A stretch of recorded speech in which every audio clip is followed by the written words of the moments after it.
Alright everyone, thank you all for coming. First order of business. After last week's double coffee debacle, we no longer have a coffee maker until someone buys us a new one. I was trying to save you money. What else? Oh, right, so good news. We passed 20,000 subs. Woohoo! About time! We're way bigger than Coco Melon, I think. Yeah, but we're about to go bankrupt. What? What? How? Okay, calm down. We're about to go bankrupt is what I'm going to be saying in 6 months if we don't get our shit together and start getting more views. But we average more views than subscribers on the main episodes. Yeah, but slow growth is lame, man. Everyone else grows like crazy. I mean, look at the side content we post. Those numbers are pitiful. So we need to brainstorm some ideas to get more eyes on the show. Otherwise, we're going to fade into obscurity. Have we ever been not obscure? Fine, we're going to fade into even more obscurity. Happy? Not if you're going to talk to me like So there's that. got to be some changes around here, and we need some ideas. So, who's got some? Come on, don't be shy. We can make the episodes better. No, that's stupid. Plus, that takes, like, actual work. Come on, guys, think simpler. Less work, more money. We can do cameos. Don't we have cameos all the time? Yeah, but like we specifically stunt cast and get them to shout out the show. You know, like a celebrity. Ooh, but who would we get? I guess whoever is the most famous who also returns our calls, we'll just get them to voice, like, one character in a video or something. I'll stew on it. Come on, let's keep it going, guys. We still need more ideas. Oh, we could do clickbait! Expand on that. Well, I, for one, don't watch videos because I think they look good.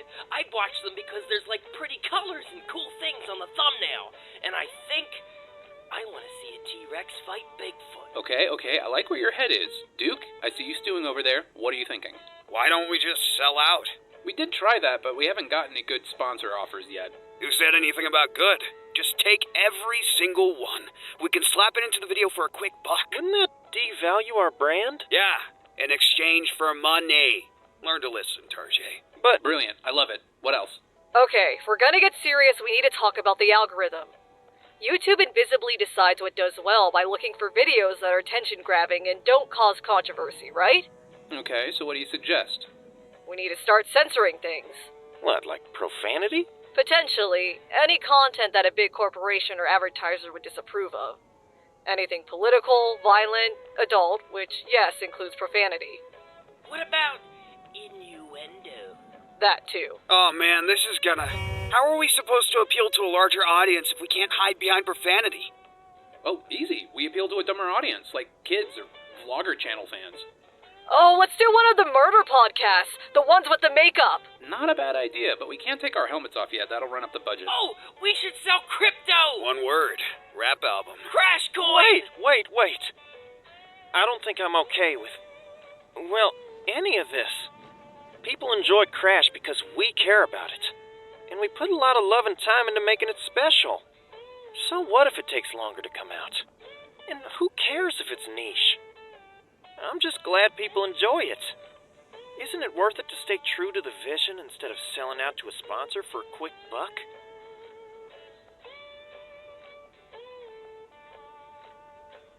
Oh boy, all this talk of murder stories has me real thirsty. You said it, Target.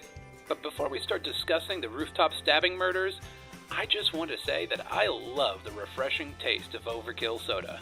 Overkill. Overkill thirst today.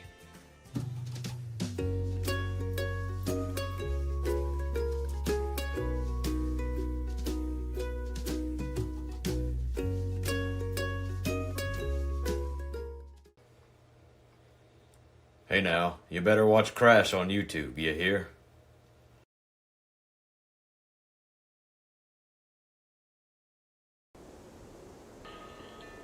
Hey, Yeah? you ever wonder why we're here? Honestly, I try not to think about it. I mean, I keep telling myself that there is no reason. But no matter how many times I try to get it through my thick skull, it's like I can't accept that. Honestly, I feel stupid because of it. I mean, look at us. Yeah, we survived, but look all that we have to show for it. Right back to how things used to be. I don't know, man. But maybe that's the point. Maybe we've gone backwards because we didn't learn the right lessons the first time. Maybe we didn't even go backwards. Maybe we never moved forward in the first place. Maybe we're still here because We haven't learned to let go. My golly goodness gracious. You're freaking depressing. What do you think they're talking about? Crash is probably brooding, and if I had to take a guess, Duke is regretting not being able to drink anymore. What makes you say that? Because that's all they ever do? The only thing that's new around here is you, Adam. Well, you and the other two. Still, the more things change, the more they stay the same. Ain't that the truth? Okay, lesson learned. I won't ever talk again. No, this is great. I'll order one of those therapy chairs for you. Really comfy. And we can talk about your feelings. Duke, just stop talking. All right, please, take the floor. You need a box of tissues? You know what? I fucking hate you.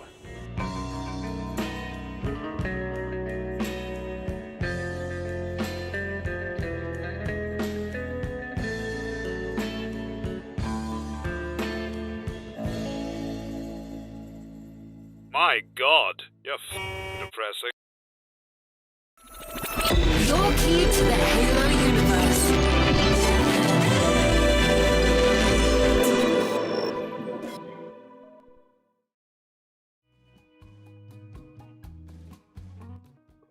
It is. Don't call it a comeback. We've been here for a few minutes, actually. It's time, dude. I'm so It is excited.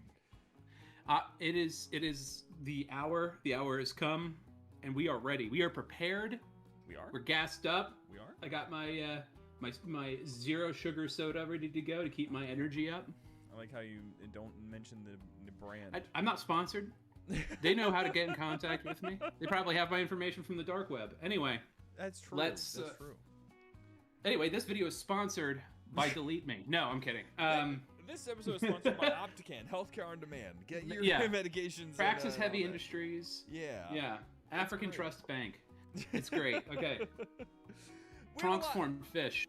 We've got two different things to watch today, which one thing Two? right now. Yeah, two. Whoa. Yeah, we have Dude, this that's not here. part of the deal. It is now because you're It- here and you're not leaving. That's gonna cost you extra, Austin. I'm gonna have to charge you. I'm gonna have to send you an invoice.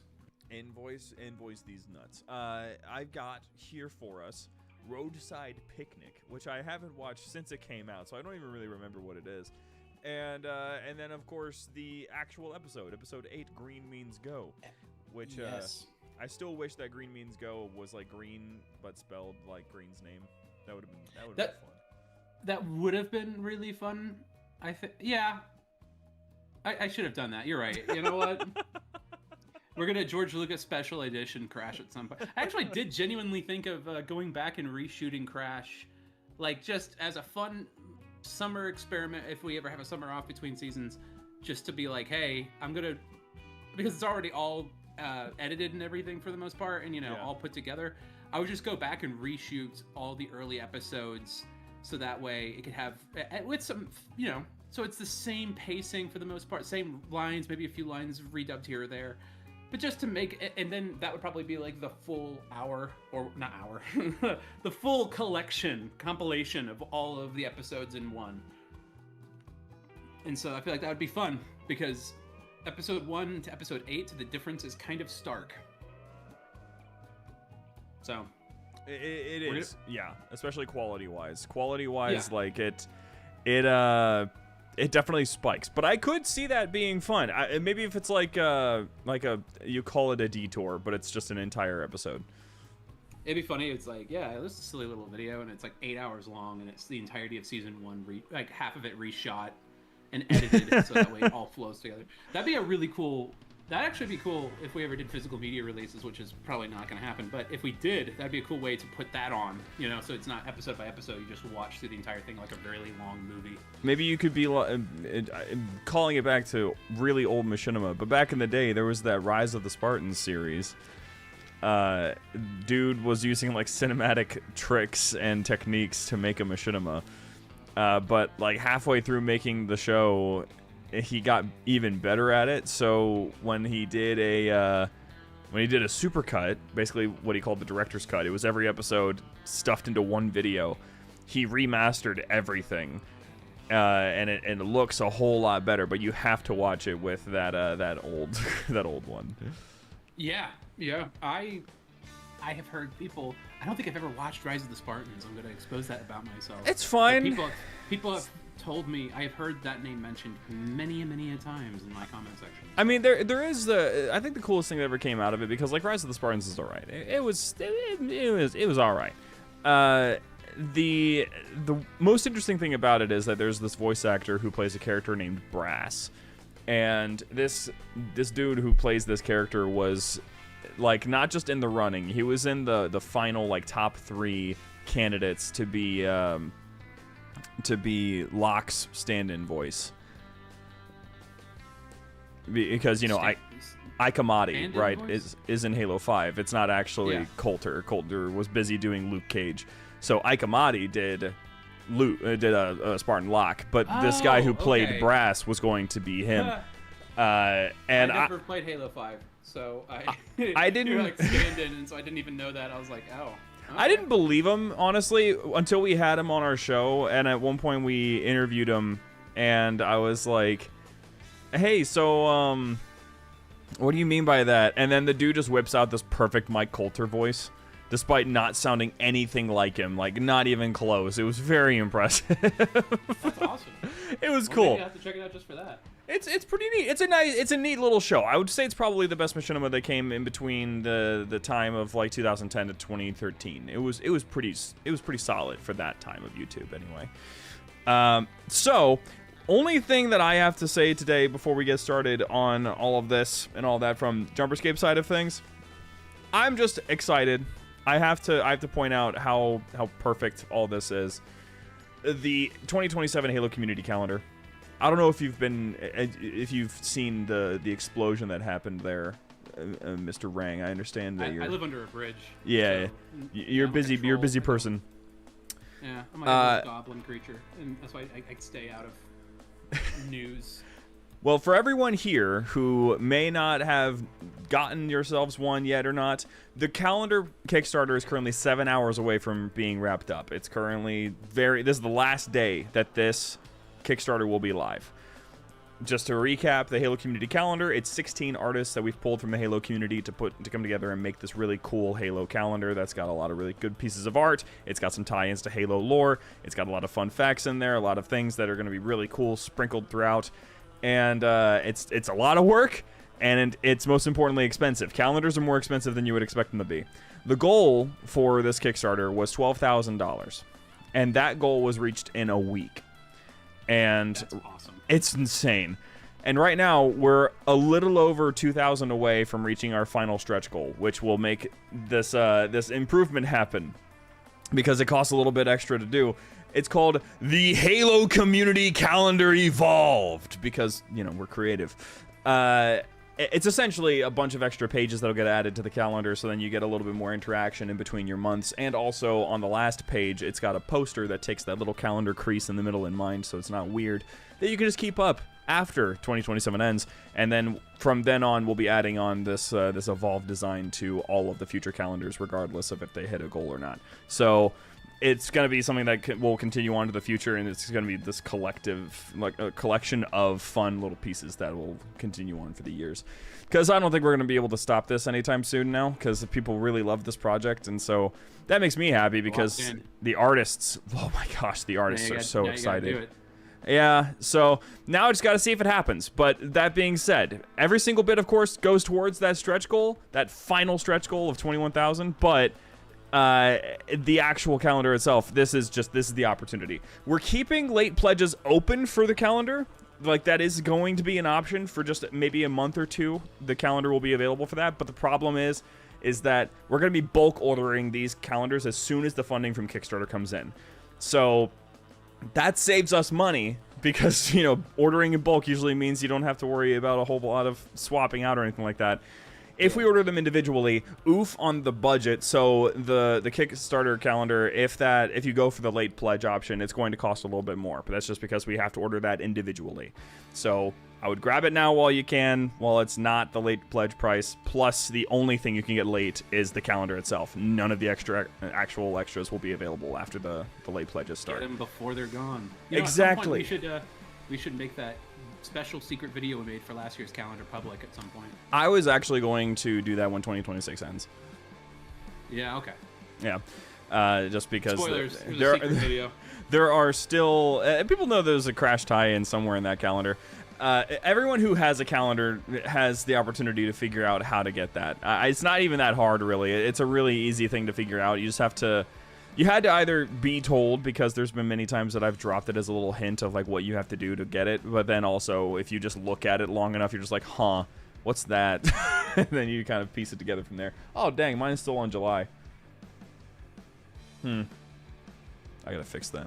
Anyway, so that being said, really appreciate all the support that has come out so far. You guys are awesome. If you want to support this thing directly, easiest way to do it, I'm just going to put a link in the chat so you can take a look at it if you want to during our stream today.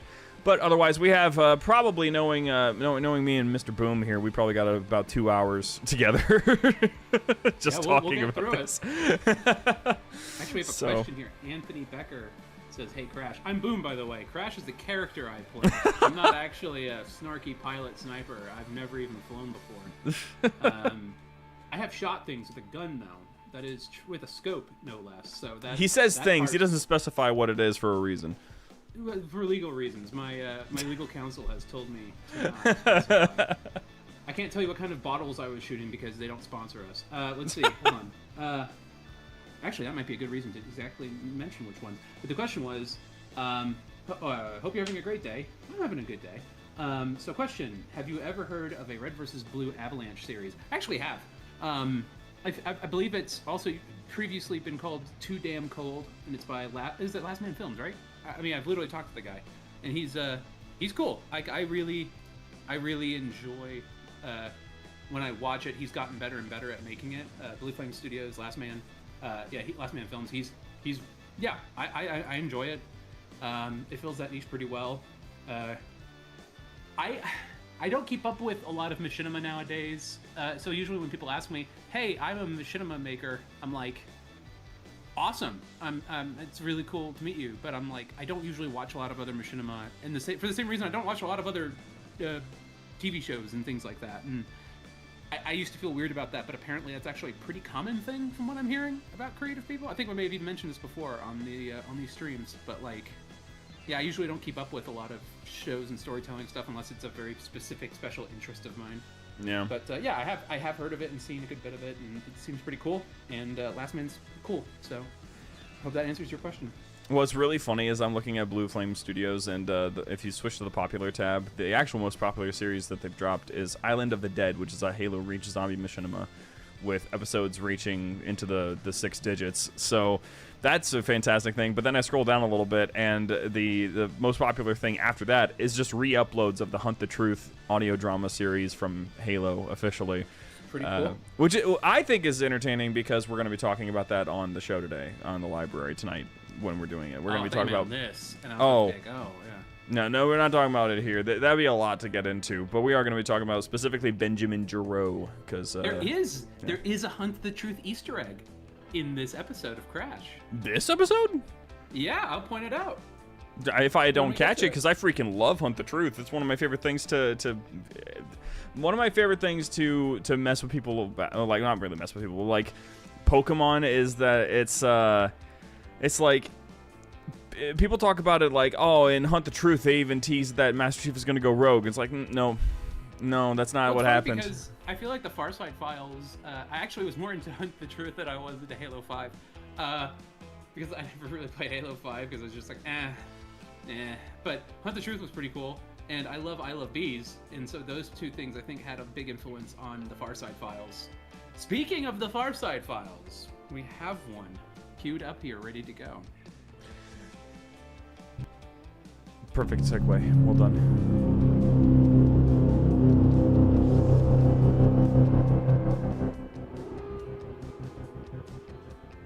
Look at that logo.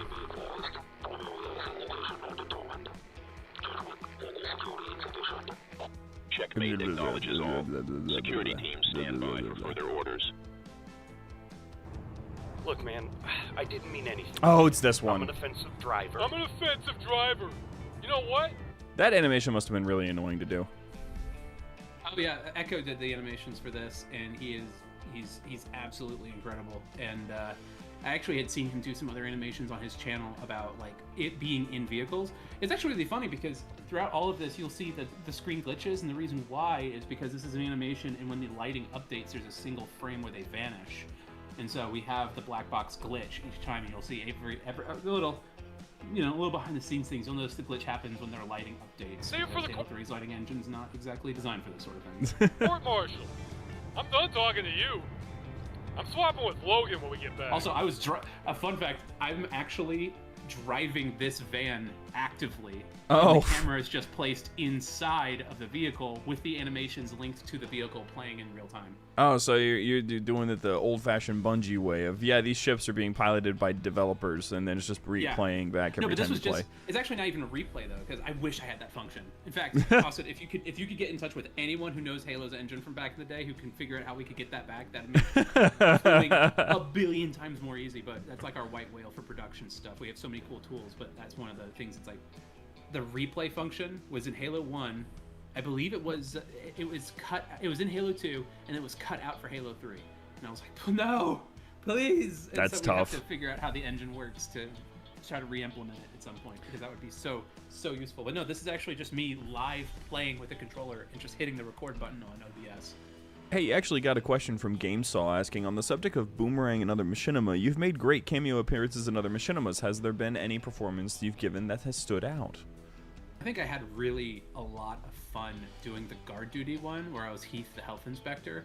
That one was really fun, mostly because the writing was really enjoyable, and so like I got to kind of ham it up, which I'm used to playing characters like Crash who are pretty dramatic or that's a cool guy, but then I played a character who was like so silly in comparison, who still kind of played it straight but had a lot of silliness to him. So I really liked playing Heath in guard duty. That was fun. Oh, come on. Don't be like that. It was just a simple mistake. Come on. Like you've never had a fender bender? Don't swap with Logan, please. He won't shut up about that Rangers crap he's been binging. It's bad enough that he stays up all night watching it, but he does it without headphones. Yeah, well, you should have thought of that. I don't even know if we're gonna get a chance to swap. You know, that trooper on the right really sounds like somebody that would be trying to tell me to like prevent media from dying or something. Yeah, he would be like, stop killing music, or stop killing video, or stop killing... Something along those lines. Something, killing yeah. People. Probably people. Just kidding. We know who that is. Ross Scott. We fooled you with a classic misdirection. That's Ross Scott, the lead figurehead for Stop, and technically the founder of Stop Killing Games, who's homie. And this was actually before the Stop Killing Games movement started. I believe we got him on here, I think. It was just barely before it happened. Yeah, just barely before it happened, because I've been watching Ross Scott for probably now 20 years, almost. Like, at least since 2007, so it's about to be 20 years, when he did Freeman's Mind, which he's still technically doing. He's just busy doing Stop Killing Games instead right now. But Ross Scott's one of my favorite all-time creators on all of YouTube. He's fantastic. He's a super cool guy. From the same hometown, actually. That was super fun to realize. We've had him on several videos now, and we're going to potentially, have him on some more Crash. This is not the last time that we're going to see this character. Yeah, he's a great niche creator, just a little busy presenting to Parliament. Yeah, going to the EU and trying to change the destiny of video games and consumer rights across the planet. It's no big deal. And on the left we have Late Night Gaming, who's also really cool. I really like it. On the left we have Late Night Gaming. Oh, that's so real. That's so real. Poor guy. He was so cool about it, because his comment on this was, I can't believe I got to be be with Gordon Freeman in a voice thing. This is so cool. And I was like, yeah, dude. No, Late Night is super cool. I've been on his podcasting Warthog Radio, and shout out to Late Night Gaming. He was super cool about this. We got to get him back on at some point too. We got to bring these two clowns back, because I think I actually really like their chemistry in this short. Like, I like how you can feel the history. Like, I'm an offensive driver, and then Ross going, I'm an offensive driver. Like, just how over he is. Like, how over it he is. It's so great. Ridgely's gonna smoke our asses when he finds out. He's not gonna find out. Who's gonna tell him? These OPSEC guys aren't exactly talkative. Oh, God. And I just got onto the morning shift for sentry duty. Now they're probably gonna send us to do cleanup duty in the trench. Or maybe just kill us. That could happen too. Am I going crazy? Are you? Now, is this the code that's happening in the bottom? It looks like it's basically just detailing what this route is doing, like where they're going. It's supposed to be like detailing information being like processed by Farside, and that there's a VIP Transport Alpha on A102 South, its status en route, and then you're going to see, as it happens, before they have to stop, you see that there is signaled that there is an attack going on in the New Mombasa. Okay. You're not listening to me? Nobody got our names, This is dude. them And reacting. I There's a bunch of Far hints Side here guys are about going to be things talking that are about really it. fun. I only agreed to come on this stupid drive because Lamar said it was quiet. And lo It's and mostly behold, just to be there to instead show of you peace and the quiet, I progression get to of play time bumper and cars. Oh, Yeah. shut up. It wasn't that bad. Oh, it was It's also worse to cover than up the bad. screen because You the do know bottom that guy- behind the chair here with Yeah. the bench they're on, you could see you could barely make out a guy in active camo because it's me driving. And the way to make myself invisible was to make myself active camo and drive, and then you can still kind of see it. So I covered it with the black bar, and then I was like, what the fuck am I gonna put below the black bar? And so I just put some like it was last minute put together some like fake code. That's With crazy. a bunch of details put in to make it fit for the universe. Like, Hi, hey, okay. Shout out to John on Twitch, probably being the one person that's actually watching this on Twitch and not YouTube. Doing well, man. Welcome. It's a major, right? You know what major means, don't you? Well, yeah. Oh, Anthony has another question for you. Hey, Crash, another question. Will you bring in some Red vs. Blue songs from seasons 9, 10, 12, and 13? Also, have you ever been doing a Christmas video at Halo and Halo Fest? That's like four once questions. Again, Crash is not my name, but no, I'm Boom. I'm Boom. Crash is the character I play. Let's see.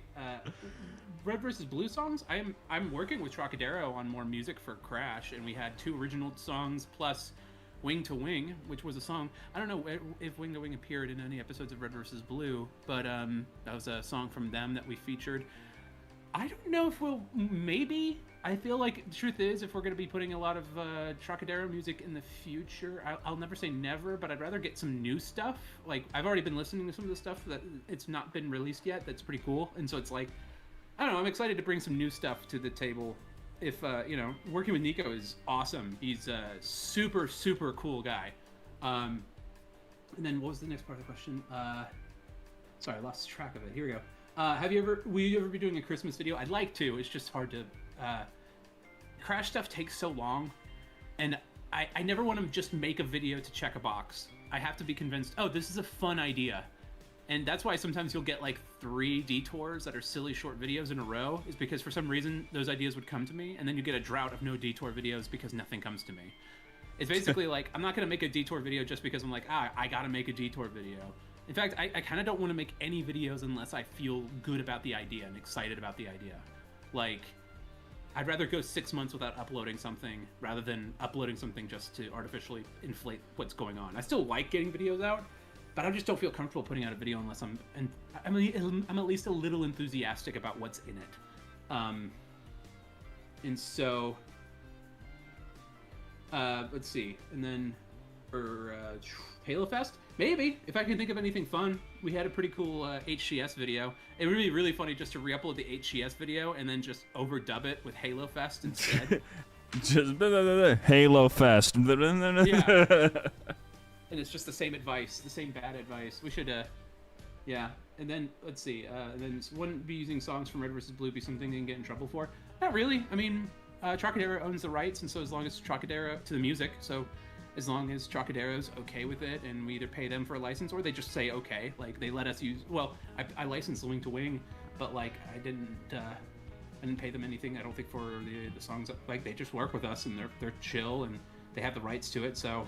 And also, not to mention, Red vs. Blue, the rights are now owned by Bernie Burns once again. And so, the only way that would really be a problem is if Bernie took an issue with it, and I'm fairly certain he wouldn't. Mm.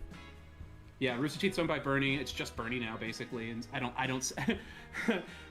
don't see him coming after us for using Red vs. Blue music. He's mentioned Crash on his podcast before, so, I mean. What, Morning Somewhere? So. Yeah, Morning Somewhere. He's mentioned Crash twice, actually, because we sponsored one episode, and then he randomly brought it up while talking to Jeff Ramsey once. It was cool. That's pretty entertaining. Jeff is my favorite of the bunch. He always has been. Well, it's funny you say that because we also had Jeff Ramsey on a Crash video once. It is true. Show up on this. It is not. It was on a. Easy Does It Radio. Easy Does It. Yeah, and along with my name is because he can't say the name. That was before. That was back when Red vs. Blue was still owned by Warner Brothers, and so I was like, yeah, I'm not risking that. And then so I censored the names, which I thought was fun. But then it got bought back by Bernie, and so I'm not really worried about that now. Bernie's cool. So I know what major means. It means don't fuck with me, and it also means don't fuck with my car. Look, there's the emergency. And guess what? You managed to do both of those things at the same time. Victor 1, maintain 2-car length at all times. Over. Yeah, Roger. 2-car lengths, over. You didn't get our names, right? I didn't say anything, did you? No.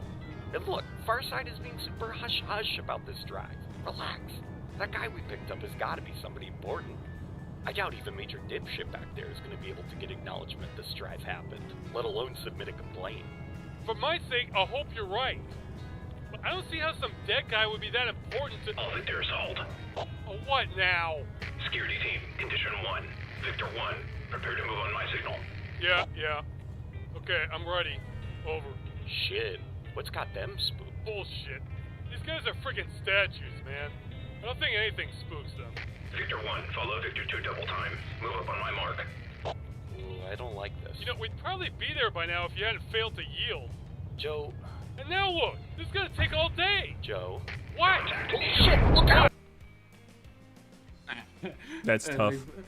I love that. It's so cool. Okay, and so there's that, and now we have the actual episode. My screen is so freaking big, I have to drag this way off. So then we have the actual episode. Anthony is asking if you're going to do a Fails of the Week.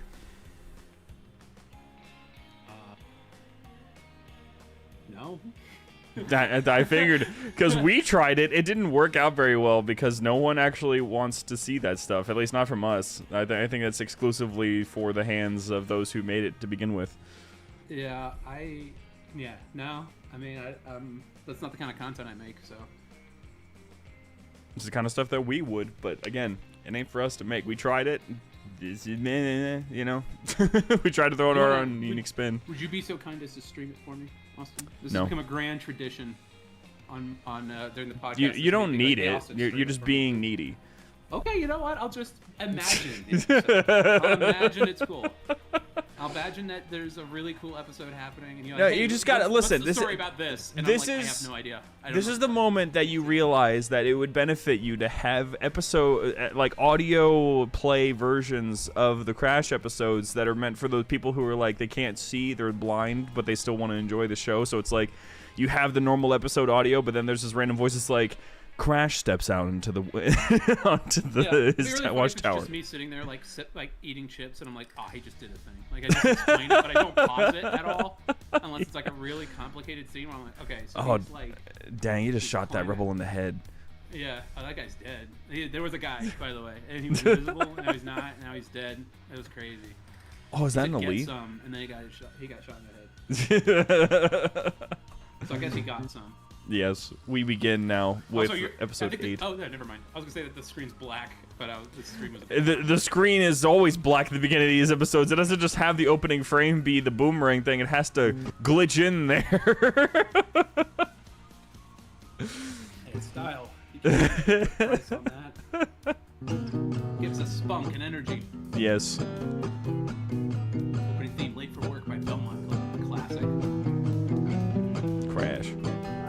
There he is. Duke. There he is. My goat! The goat, yeah. Tarjay. So we have Izzy, of course.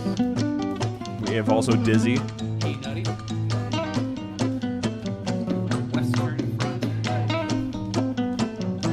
The best character.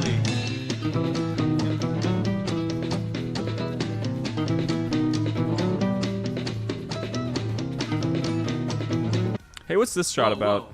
Whoa. What is that? What the fuck? What is that? Dude, who put this in there? I didn't do that. Dude, who the fuck's been messing with He my got show? shot at. Dude, it missed. That guy sucks. He's a very small, very slow moving target. Yeah, he's literally a slow-moving target. That's. Your name. Congratulations, you've been paying attention, Austin. I'm really proud of you. Well, green needs to go. It's in green. It looks Well, like hey, green the ship. at least this episode didn't start out with horrifying, glitchy problems with the opening intro. No, I don't think that's ever gonna happen again. Oh, you should go back for a second. What? Sorry, there's a detail. We just started. It's been 2 Yeah, I know. seconds. It's hard to notice, but if you look up, there's a sniper team up on the ridge right there next to a Falcon that's landed. That's pretty cool. Yeah, it is, right? Nobody. I put those guys there with the snipers and they're aiming, and you can't even fucking see it.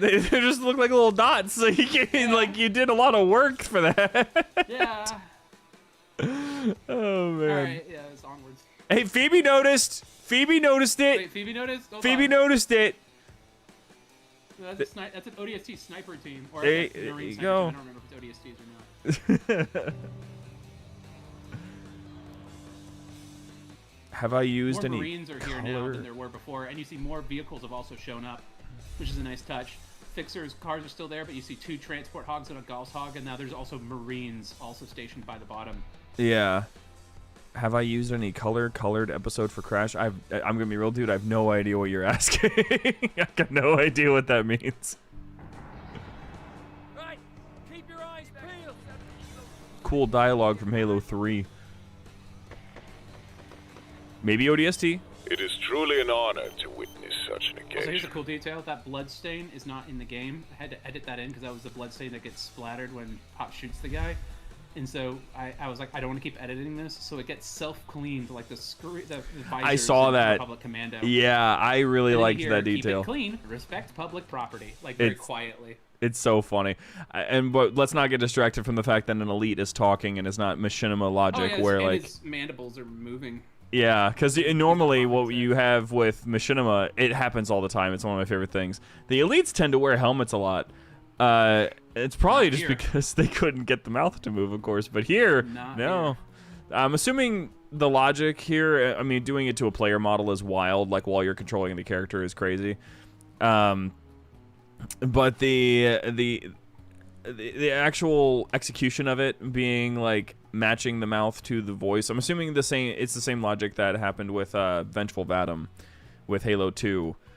Because that's what he does for his videos. He links his voice to the elites so that their mouths move while he does his videos, and I'm assuming it's the same thing here. The mouth is just I know he had programmed. Vengeful on. He's kind of like in our crew server, and he's kind of advised some stuff. And I love Vadim. He's awesome. Like I got to hang out with him at HCS, and that dude is super cool. That dude is so helpful. Oh, he's so cool. I can't remember. I know we kind of like I asked him for some assistance on this. I know Athena did a lot of work in setting up this whole system, which maybe if eventually I can show behind the scenes for how some of this stuff works. But like, because it's all done in engine. Like, I pride myself when I was having most of this done completely outside of the engine. Also, look at Pops' head turned all the way to the side. You can't do that in Halo 3 normally. Your character would turn. That must be some more mod magic. Weird.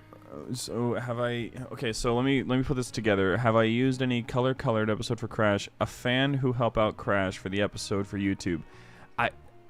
Do you know of a fan named Color or something? I still don't know what's being asked. I'm sorry. I don't know. I apologize. Also, yeah, that's another detail is that the elite is not saying wart wart wart or blarg blarg honk. It's noticeable. He's speaking in a fine poetic. Self-aggrandizing tone because I wanted to make the elites as lore accurate, but still kind of played up a little bit for some fun character interactions.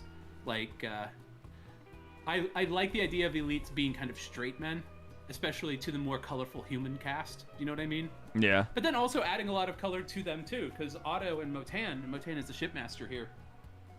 They're kind of like Kip and Zap Brannigan from Futurama.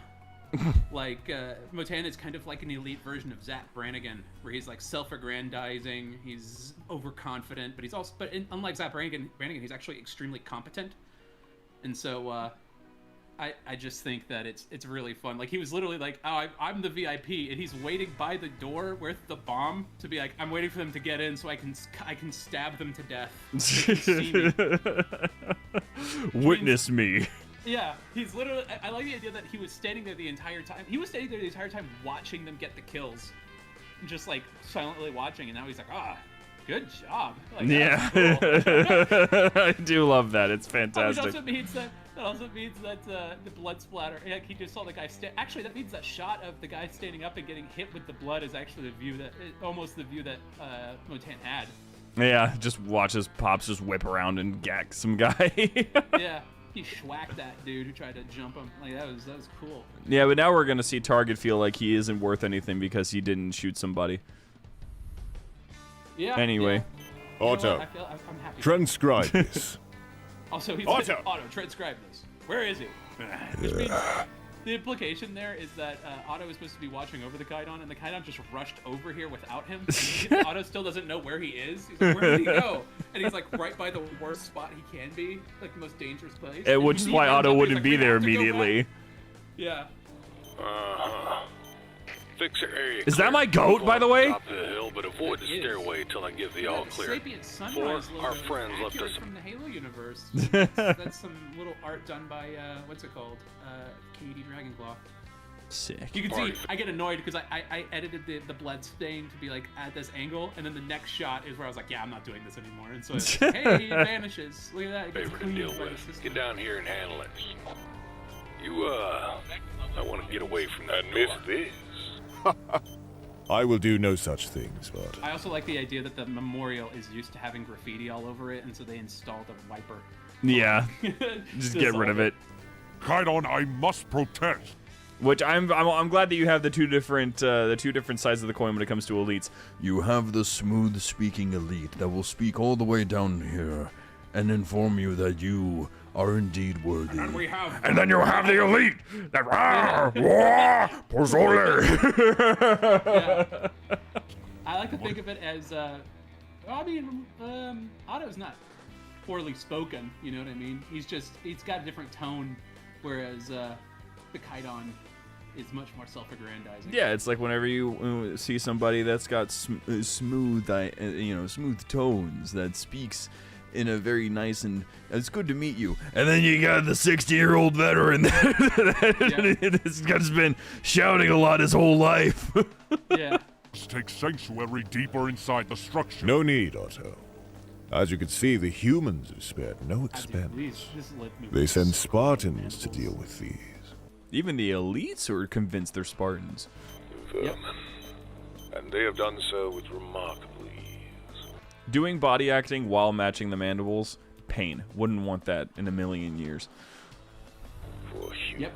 Excuse me. Athena set up a whole system where there's button prompts that you press to activate the lines. That's pretty awesome. Yeah. So, like, was the audio playing or was it just the mouth moving? It was the audio actually playing in game. That's pretty cool. I had to redub it though, so that way you could hear like it going through the filter of the door. Sure, yeah. Look who called it! Type 15 anti-tank mine. Also, this is the first time that we are using what's it called?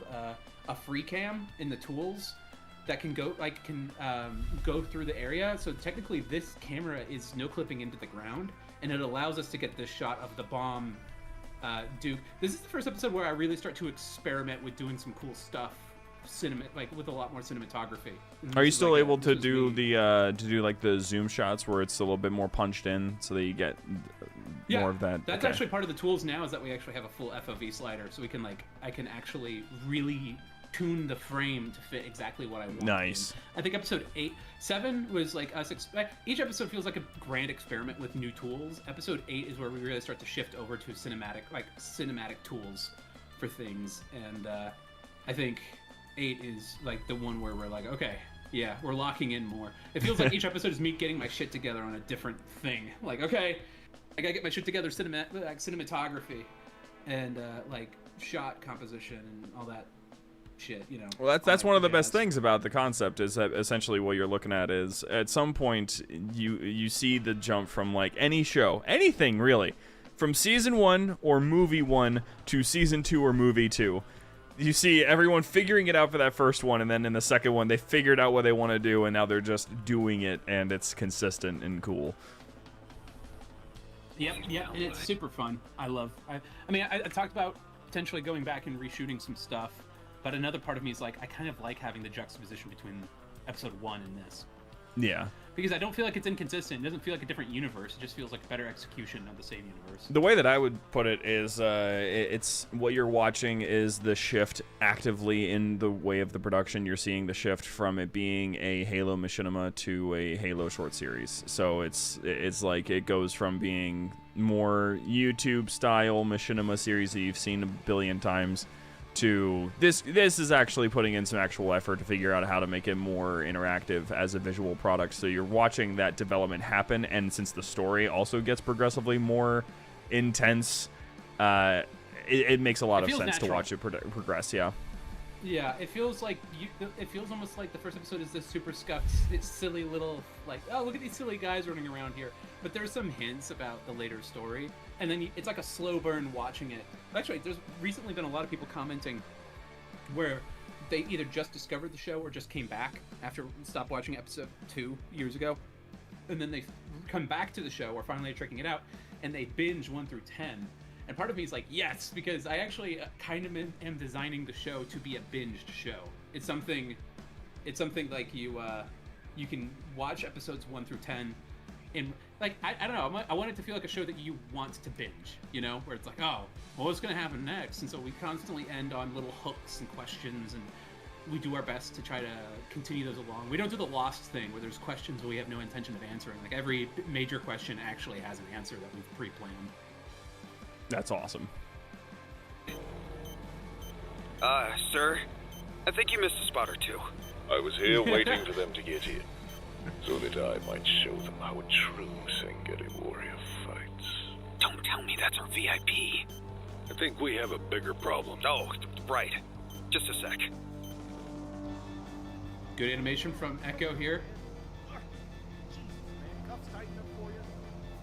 Cuffs tighten up for you.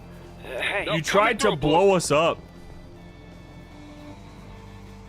You guys good? Also, We're got some fine. depth of We field moved the going wounded on here. back to Shout out safety. Athena. Sounds like you all got it done quick. Yeah. Are you okay? Yeah, just... I think this Not what episode I is the first expected. episode where we really lean into the fact that this is the Halo universe. You know what I mean? Like, Yeah. New Mombasa is cool also in the previous episode, but this is the episode where we have Separatists, the Swords of Satan. Bad day, huh?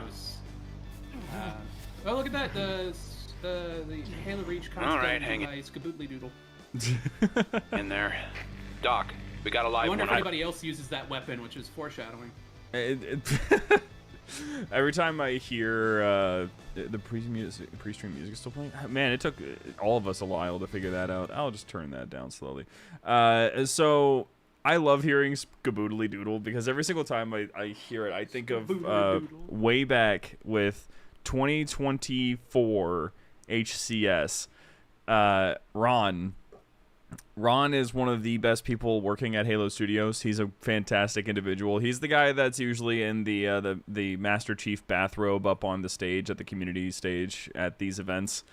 Mm-hmm. And even though he's boiling lava hot up there, like, I don't know why he does it. He even walks around with a little portable fan blowing it around his head and makes jokes about it. But he was doing the cosplay contest, and Skaboodly actually made a cosplay, and he introduces everybody, and so when he sees this name, he gets all dramatic, looks right at the camera, hits with like a Skaboodly, and then I think of that forever now. Every time I hear that name, is just that face. There's a little highlight reel we have on our channel if anyone wants to see that and haven't watched the whole stream. It's really funny. We're here. Yeah, actually, Dead puts another detail that's on my mind. I really love the touch that most of the characters share white secondary colors. Beyond making them more uniform, it makes the designs less monotone. I agree. It makes them uniform to show that they're part of the team, but I also think it's because of all the secondary colors you could use for the characters, I think white complements every single one of their characters well. Like, the green and white stands out. It actually just makes the characters stand out very visually from the rest of the VEZ, while making them feel a lot more like in line with each other. And yeah, I think that's we even reveal in a later episode that the reason that they have multicolored armor is actually a tradition that they had even before they got the SPCA armor. And they would have, kind of like how Alpha 9 has colored armor in Halo 3 ODST. Fixer did something maybe a little bit more vibrant, and they got nicknamed the Circus by other op groups because of the color, all their colors. I hate to be that guy, boss, but you might want to step back for a bit. You have it handled? Yeah, but... And I prefer the view from here, if it's all the same to you. Hey, it's our funeral. At least the casket they put us in will be travel size. Dude. Right, sorry. A rather primitive device. I doubt it will be any trouble. We're under orders to protect you, so I have to there's a small insist detail you about his stand back character, while which we is handle the anytime bomb. that Kairon, this one's... anytime that the elites, or specifically Motan, notices something that's impressive about people, he has, like, human beings, he has to say, it's not that cool. He talks about the bomb, primitive. He sees the AvCam, it's not that good, it just caught us by surprise. And then he even said earlier, oh, they killed them pretty quick. For humans. Yeah, it's pretty funny. He constantly has to be like, you're not that cool. Like, come on. Speak sensibly. There could still be more out there. Please take this seriously. I will hear no more of this. Where is your... I am cool as fuck. You will not disrespect me. You're harshing my vibe, Otto. Fire, Otto. The demons have dispatched this We have been taken by surprise once this day. Your honor guard failed to see the threat before they were already upon us. Wait, what do you mean? These ones took us by surprise. We were unable to see them until their attack had already begun. Couldn't see them? These guys? Humans are like... how do you say... mole rats. So full of surprises. I hadn't expected you to acquire our Well, hey, look at that. An active camo module. Are you talking about it? Vexor, active camo in play. Contact! Get some! Well, hey, good thing he said that right on time for there to be Here's a cool detail. As his mouth tilts over to the side, a pool of blood falls out of his mouth, and that's actually edited. That's one of the details edited in post, and I'm embarrassingly proud of that because I feel like it makes the scene extra gross. Oh, and play. But Contact! Get some! Oh yeah. What did you see? Yeah. There it is. Vexor. Man, she was really quick to the draw on that. I wonder how she pulled that off. That was, if you actually look at the timing on that, she was facing the other direction, and all Crash did was contact, and she basically whipped around and instantly locked onto his head. Lily must have some other things going on, man. That's really interesting. You can barely hear me now. What? What? Hello? Can you hear me? I'm confused. I don't know why. Nothing changed. Hello? Is that good? That we're gonna say yes because nothing changed. I'm looking at the levels. Nothing changed. Yeah. Phoebe, are you okay? Are you going deaf? Actually, going deaf with only my voice? That's like the worst fate ever. Is on your motion trackers. Find cover. We're just gonna keep going. I'm just gonna around the get stairway. close to I'm the mic. prepping to move up. I'll be right there. -2. You'll be too exposed. Wait until they all clear. We're gonna get inside the memorial and shelter in place. Just hang tight. You want the rest of the team closer to the bomb? Handle it, You can son. hear We don't have another Ray option. Russell doing the voice for the wounded guy. He did some really delightful pained grunts. Did you Actually pretty good. Stairs private. I have you covered. Right. Also, that's a cool detail. If you look behind Lily, you see the Marines behind Lily there in that one shot. We're now looking around a little bit more nervously. We don't have another I'm option. gonna You get can back barely to that. see it. Great, yeah. But I like putting those kind of details in the background. Where now that they know that there's AvCam, they're kind of like looking around like, oh shit, you see them? Like, Oh yeah. Right. Okay. Camo? How did these guys get camo? Shit. Fucking AvCam. Don't trust the trackers. If they move slow enough, they can avoid detection. You heard the lady. Look out for Wait, how does she know that? any distortion Yeah, that's of the weird. color or shape. Sergeant Booth, this is Fixer Actual. I love We're the still Oni in bricks. play. Hostiles are So- using Yeah. active camouflage. So extra. Pull your men back and get thermals on all the exits. Over. Roger that, Fixer. Pulling back my men now. We got Hornets inbound with thermals. ETA 5 mics. We're locking down the doors to the bridge behind you. Over and out. Copy. Fixer out. And done. Disarmed, boss. Andy, no. Once we get in, we need to sweep and clear the rooms. Clear? There is no need. If any foes were in here with us, we'd require no help to dispatch them. There's about 8 dead elites out here that say otherwise. We're not taking any chances. Now get this door open. I like this Pops one's the goat. boldness, Otto. You're like, bullshit. The other Like human 8 dead dudes here. diplomats are so fragile. It's because he's my goat. Door is ready to be opened. Are you prepared? Crash, Lily, Wes, you all cover our rear and move up. Close the doors behind you. Duke, We're gonna skip over them moving because that would be a nightmare to film. I can't leave this guy here. He's barely stable. Curious, indeed. Fine, squad, prepare to move in.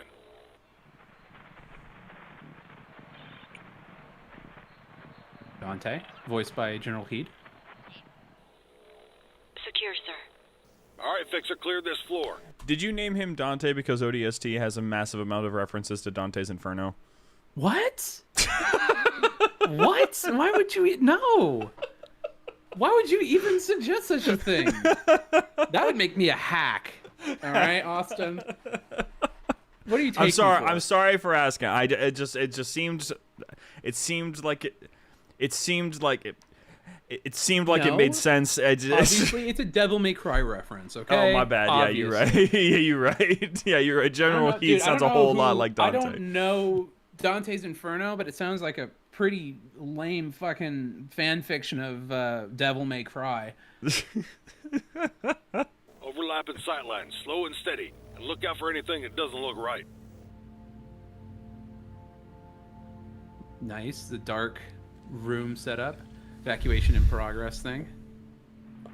More ODST maps that are reconfigured and changed up a bit to be look, the UEG logo instead of Oni. Yeah. North hallway clear.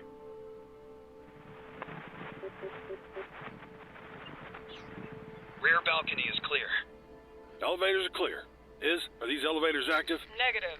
The memorial is still undergoing shot. repairs. All clear, Fixer. Set up a defensive perimeter by the entrances. Keep your head on a swivel. It is as I said. This facility holds no adversaries. Your active camouflage was only effective because of surprise. It is crude compared to our tools. But we had not expected you to have such... Hey, excuse me, White Elite guy. What? Yes, what is it? Settle a bet. Is it true that elites don't have toilets? What? Peanut, go watch the doors or something. Fine. I didn't expect Spartans to be so inquisitive. Did you ever stop long enough to I chat think with Peanut one? doesn't actually go watch the door. He I just suppose disobeys the order. not. Though I suppose all who dared pause so long received only one reply. Quit squirming. Yeah, he stays here. Look, Peanut's back. Hey, Yeah. Kenny, how does Spartan boot taste? Sucks to suck. Fuck you! Can you two gloat somewhere else? I need to concentrate. You fuckers! Why don't you fight like real men? Huh? Says the guy You using want Afghan. round 2? I'm ready if you are. Fuck. Green, leash him, please. Duke, cut the chatter. Guide on our phantom approaches. Ah, excellent. Spartan, I'm afraid our time together must be soon cut short. That whole moment reminded me of you remember Headhunters, the animated short, right? Mm-hmm. I always love that moment where the elites are like, You attack from the shadows with your dishonor. and that Spartan, I can't remember his name, but he's like, yeah, coming from the guys who invented active camouflage. Like, it was so funny, the dude just calling out how the elites are always so contradictory about how military operations are conducted. It's unfair if it's happening to them, is essentially how it boils down. You have my sincerest thanks for your unnecessary assistance. Just another His day in little the office, pauses. Guy Don. Yeah. I think that one of the reasons If I that I know kept the anything pauses like that was too because it kind of reminded me of William Shatner. Oh, Like- yeah. Call me this.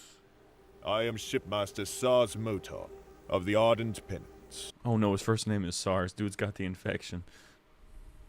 Slayer of the beasts of... Shipmaster. So did he say, defend- "Don't stand on ceremony. Don't call me this. I am Sars Motan, shipmaster of the Ardent Penance, Slayer of the Beasts." Like, do you want me to call you all of that? Don't be like, don't stand on ceremony and then give yourself the longest title ever. You prick.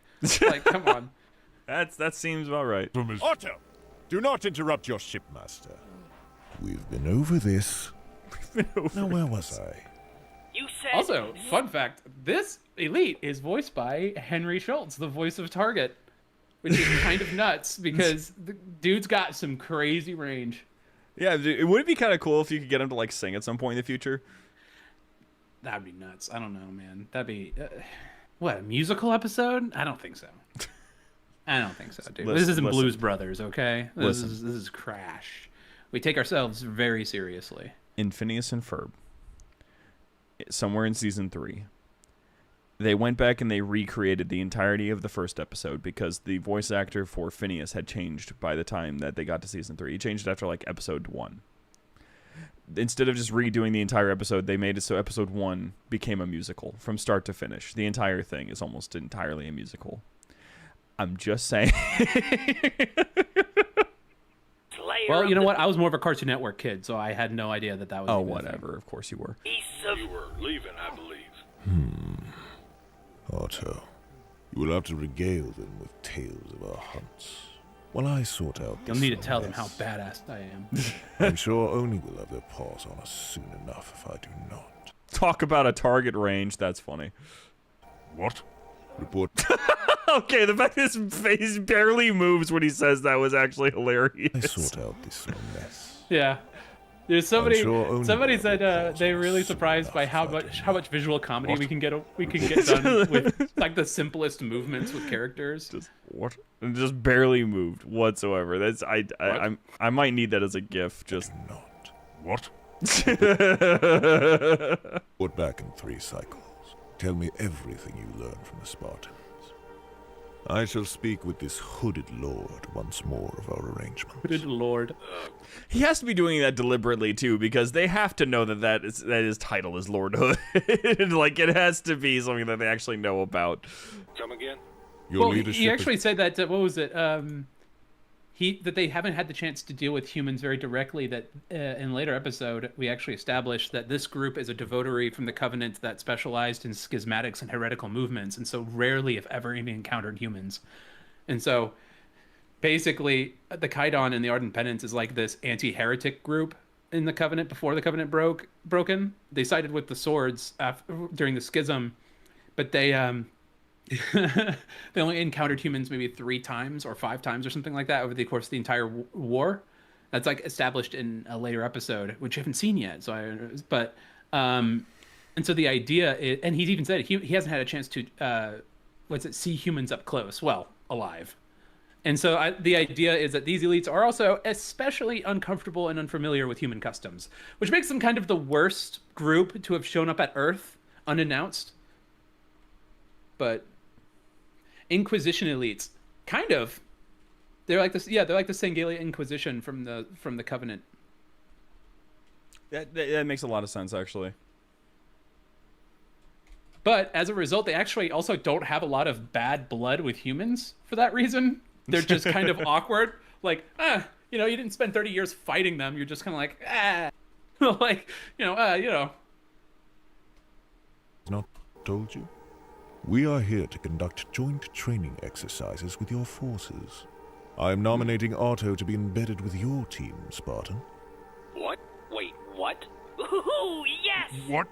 Khaidon, surely you jest. I do no such thing.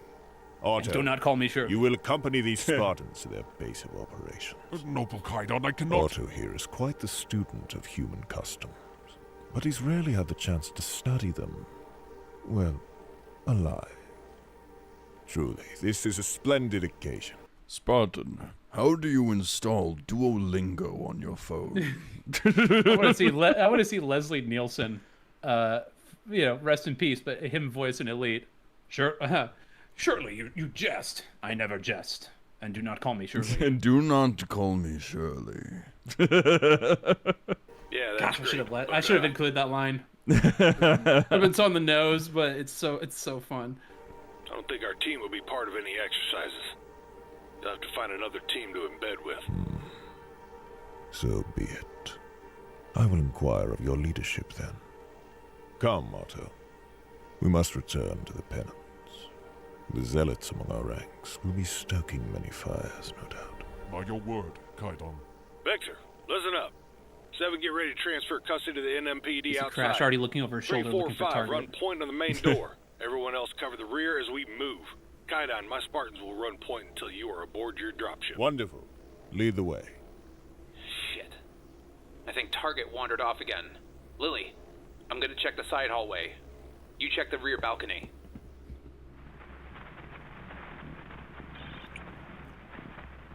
Oh, here we go. Ooh, I really wanted to be depressed today. This is great. This is one of the. I think this is the first case of an actual Halo OST song playing during Crash.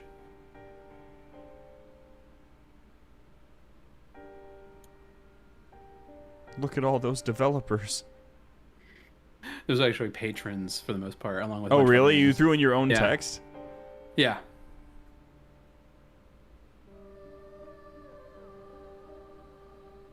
Look, a full-sized Halo Reach Legendary This is me. Edition. This is me pitching myself. Being, look, I could make a real Halo story. I froze. I had him in my sights and I just couldn't. I should have. He could have killed one of you. Are you okay? I'm fine. He looked so scared. You should get Wes to look you over. Yeah, maybe. I'm sure you did the best you could. Spartans, Phantom's here. Let's get a move on. I don't really feel like a Spartan.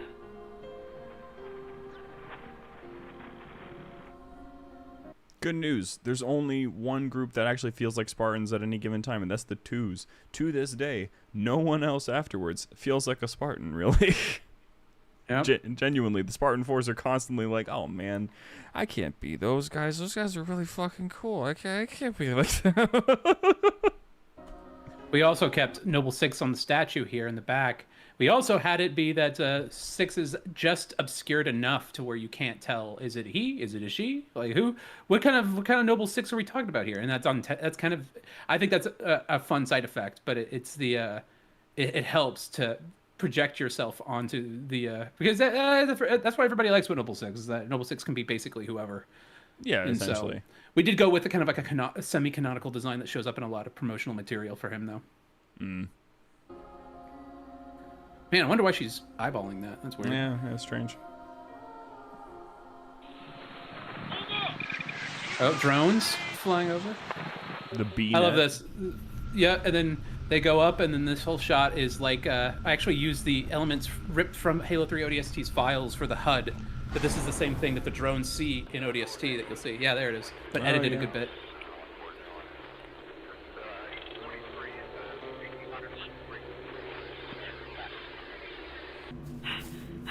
Hey, I'm here.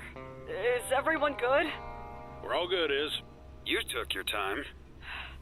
They wouldn't let me cross out the yard alone, and Hey, look at that in the background. There is a what is it called? Victor, Nightingale Axel, from go Halo ahead. Wars 2. Hell yeah. oh shit, they weren't kidding. These guys are kitted out. That's what I said! Boss, are you sure we can't take some of this? They're not gonna miss it. I understand.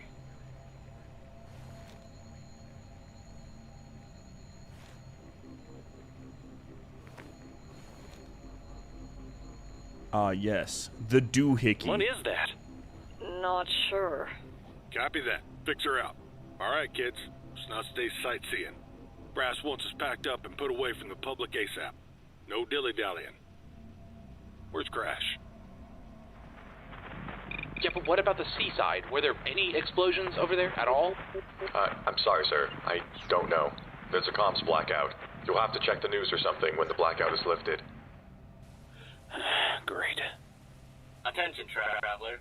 Lost item can be claimed on phone poo. Ow! Fuck! IC conditions. Chains required. Fixer 3. Status? Not far, lead. Just helping some of the police with a problem. We'll cut the Samaritan work and double time it to the hogs. We're leaving. Copy that. On my way. The fun fact, the reason he looks up at this is because that is a casualty evacuation chopper, and we will learn later that he was a dust-off pilot, which is casualty evac. A nice little foreshadowing there.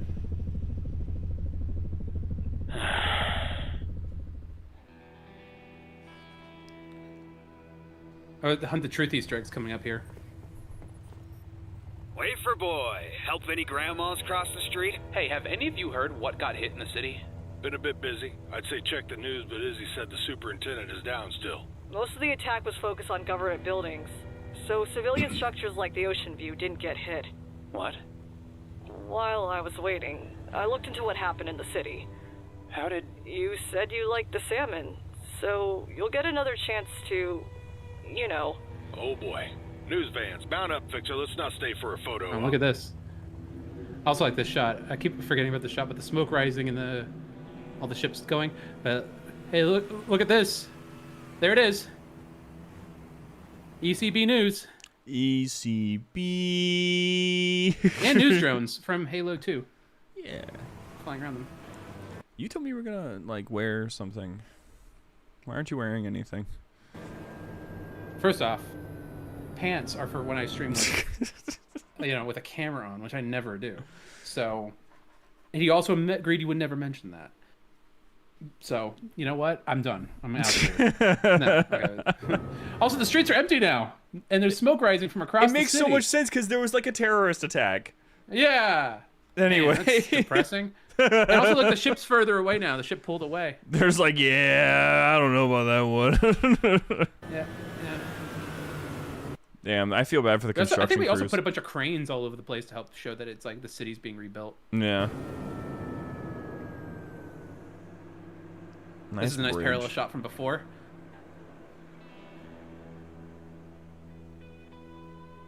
Cool portal. Cool plains. Mm-hmm. You know that on the mountain. Cool mountain. So why'd we stop? Ask him. Cool memorial for the dead. Sentimental. What is this place? It's the Voy Memorial.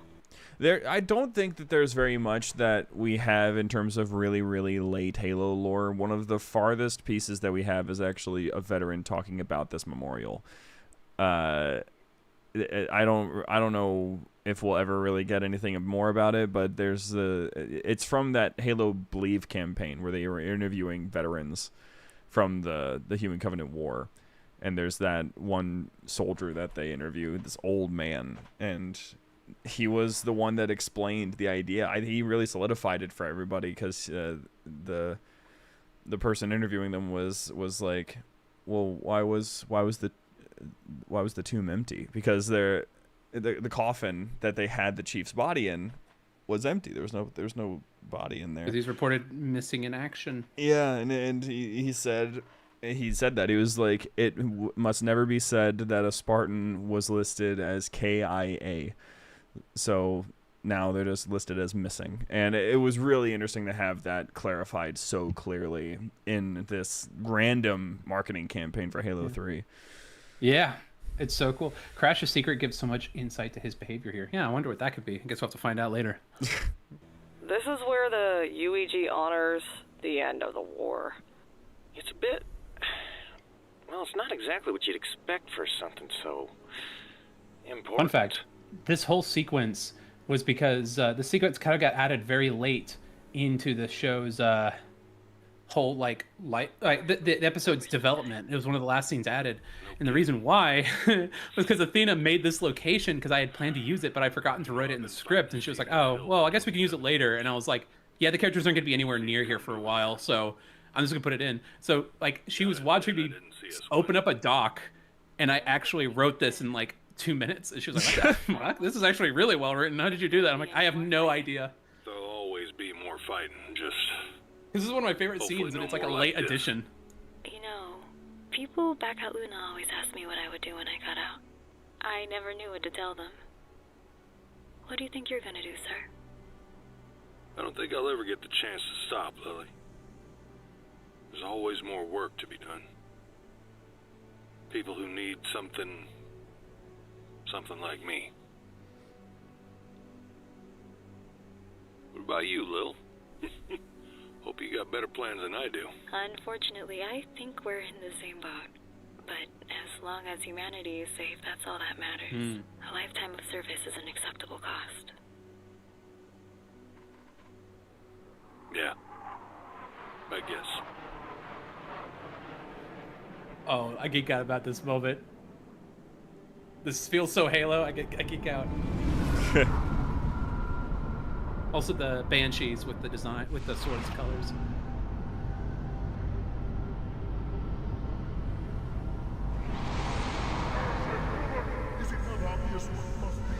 This is an outrage. Now, this set that you're using, is this Kashira's stuff, or is this It stuff is. that you... Okay. It is, yeah. This is from the Halo 3 Combat Evolved mod. Yeah. With a ton of modded assets by Athena added in. Those responsible have been dealt with. Ah, he got his headdress. Good. I'm glad Yeah. that he's being humble. He's being... Survivor. Yeah. I'm glad you noticed that. And he's like, no, I'm going to wear the fancy headdress for addressing everybody. That's 100%. Otto, prepare my headdress. My unicorn horn. Yeah. The one with the fancy horn I could headbutt people to death with. As we would punish our own who would break the Arbiter's pact. This is not enough. We This is the subject moment our where you're honor like, to oh, the this is pitiful Halo. Codes? Our entire race is guilty. Why must you insist on entertaining their malformed sense of justice? You will show respect for your Kaidan, young one. Your whimpering is on the... Oh, hey, Jack Fisher. I forgot he was in this. Oh, yeah. We've used Jack in so many freaking things. Like, his breakout role was in our Tarkov audio drama series. As He did as a phenomenal as the Blade Master here. He's a live action antagonist in an upcoming film, a Halo film called Pious Dawn. I was talking with the guys working on the movie, because most people working on a big project in the Halo community talk to me at some point, and they're just asking. This is not even a brag. This is what happens. It's no, less of a brag and more of a no. I know you're not. It's fine. It's more like for my context, it's just an explanation as to how this always happens. They're talking to me about this project they're working on, and trying to see if there's any assets that I can provide. And they're telling me particularly about something in regards to, like, they're filming in Australia, because they're using the Australian filmmaking industry to back it. Like a lot of the pieces of the industry that actually work on legit film are working on it. That's awesome. It's really cool. And then I'm talking with Jack Fisher one day, because we're still working on season 2 of Tarkov, a Halo story, and every now and then he helps out with other things. Like, the library Halo Lorecast has an opening, and he does the opening. So it's like it's all this stuff that all ties together. And then he mentions, I'm trying to, like, figure out the timing for something, I think, and I'm like, okay, so you're 5 hours ahead, right? Because he has a British accent. He's naturally a Brit, but that would mean that he's in GMT, 5 hours ahead of where I am right now. So I'm like, okay, so you're gonna be meeting at this time, and he goes, no, I'm in Australia, and I'm like, what? You're a British person in Australia? He's like, yeah, long story, and I'm like, oh, okay, well, that's pretty cool, and I'm like, wait, where in Australia are you? And it had turned out that he was only, like, less than an hour away from where they were filming. So I genuinely at like 2 a.m. their time, I call the guys that were working on it, and I'm ironically also named Jack. And I'm like, Jack, hey, I don't know if you need somebody, but I've got this guy that has this perfect voice if you have a character that would fit for him. And they're like, yeah, sure, we'll talk to him. And then, like, a week later, I get another call, and it's to tell me that Jack was so good that they made him the main antagonist of this, like, religious human cult that believes that the Forerunners that the Covenant were chasing after were misunderstood, and the Covenant didn't realize that what they were wanting from in terms of salvation was actually from the Flood. It's this really interesting concept that that's like, there's a lot of really secret stuff that ties into that, but that's their ideology. But there's more to it than that, so it's going to be fantastic to see it finally drop. But he does such a good job in that role. Coming to a sword, we are Sangheili, not some sniveling Kiyar merchants. Enough! figure like grunts. Allow the Kaidan to speak for himself. I love how they're insulting each other by referring to each other as other races. This is just funny to me. It's twice in one conversation. Brothers, our hunt has led us here. You are right in your desire for bloodshed, but be disciplined and have faith in our cause. Our blades were not wet for human blood. And how do we know our quarry isn't working with them? These humans have no sense of honor. They would betray the treaty, just as they have today, as they continue to do. We all know of the skirmishes in the border regions. Your zeal betrays your ignorance, young one. You do not know what destruction humans are capable of. We are at the mercy of their fleet here.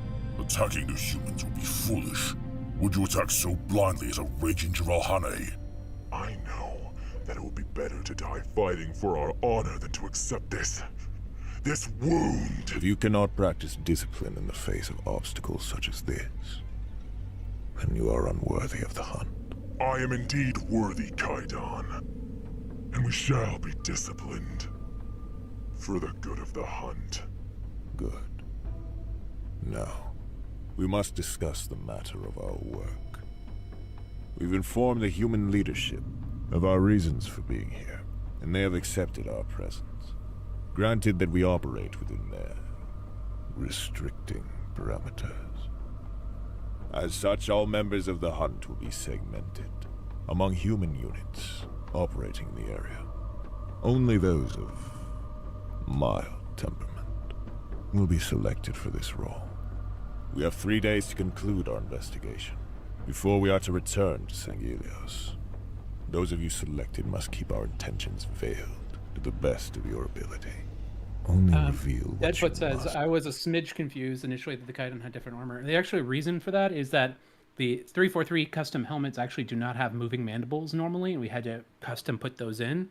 And by the time episode 7 ended, we didn't have that set up for the Kaidan's helmet, and so we just used the default helmet, and so he switches to this one, but the kind of in-universe explanation is he wanted to put the fancy hat on because he was addressing everyone and he wants to be taken seriously. Which I think is a much funnier explanation, but that's kind of the reason why. If it guarantees the enabling of the hunt. This is my word. Go and have it be done. I will send a team to the portal to throw off our scent. It has been too long unsupervised by our kin, nonetheless. This is a prime opportunity, brothers. Let us not lose our quarry in our eagerness.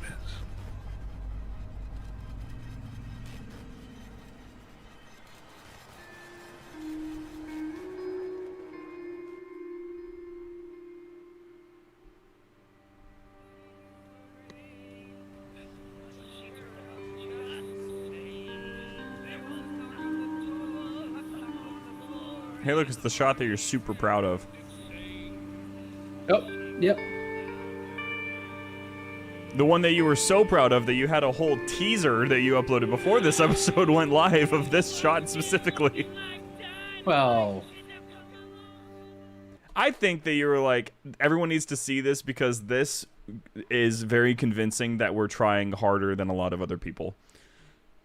I don't know if it's trying hard or really. It's just that we're trying so hard. Other people don't really come into it. It's just, yeah, we're trying hard to make this feel like have a lot more emotion to it. Go beyond just the Spartan is talking to another Spartan and they're saying funny things.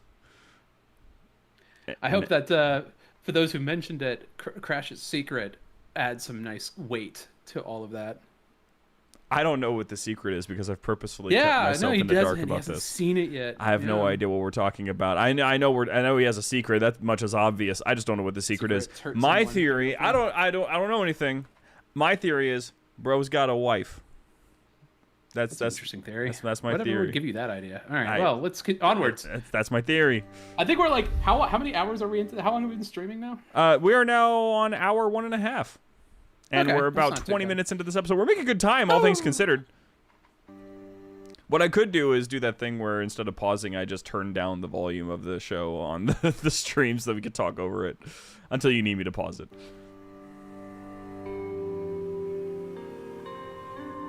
Fixer, hold up. What the hell? Hold it right there. Hey, look, it's the Sunflower Squad. Engines off. What are you doing out here? We're en route to our station from the city. You picked the wrong road, friend. This entire sector's locked down. What's your unit? Fixer, hey, I don't want to be difficult, but how the hell are we supposed to get back? Hold on. Yes, sir. Fixer, 8th. Copy. We'll go. All right, dismount. Exo wants to talk to you. All right, let me take care of this, guys. Not just you, all of you. This is a far side investigation and you are being detained. Let's get this over with. And you didn't see anything. We're really gonna spell it out for you? Cool voice. Good lord. Hey, they survived. Holy shit, man, it's like we said. Your buddies told us there was some kind of threat and then boom. It's like the rocket came from nowhere. Nowhere. Elaborate. As in, from nothing. The rocket just appeared. Send on actual. Keep him detained. I really wish this helmet would come back. Captain Green, Fixer Squad 8. We were just back in the city complying with orders to report back to our base. Congruency. Probable connection. What? How? I just said we weren't here. We were in the city. Irrelevant. What do you know about Jack Harper? Harper? We found his body yesterday while searching the water treatment plant for missing Marines from Baker. Fucking bargain bin combine rent-a-cops. Not sure what you mean. Did you find anything else on his body? We didn't even touch him. And we don't take souvenirs. Driver, do you recognize any of them? Oh, yeah, they're definitely the invisible people who shot us. No, I don't recognize them, you moron. How can I recognize an invisible person? Take him to Dimos. Stand by. Hold them here until orders arrive from Checkmate. All right, get back to your vehicles. Don't even try to leave before we say so. Oh, great. I love being detained. It reminds me of high school. Yeah, because you got in trouble. A long goodbye. It's true, it's a very long ship.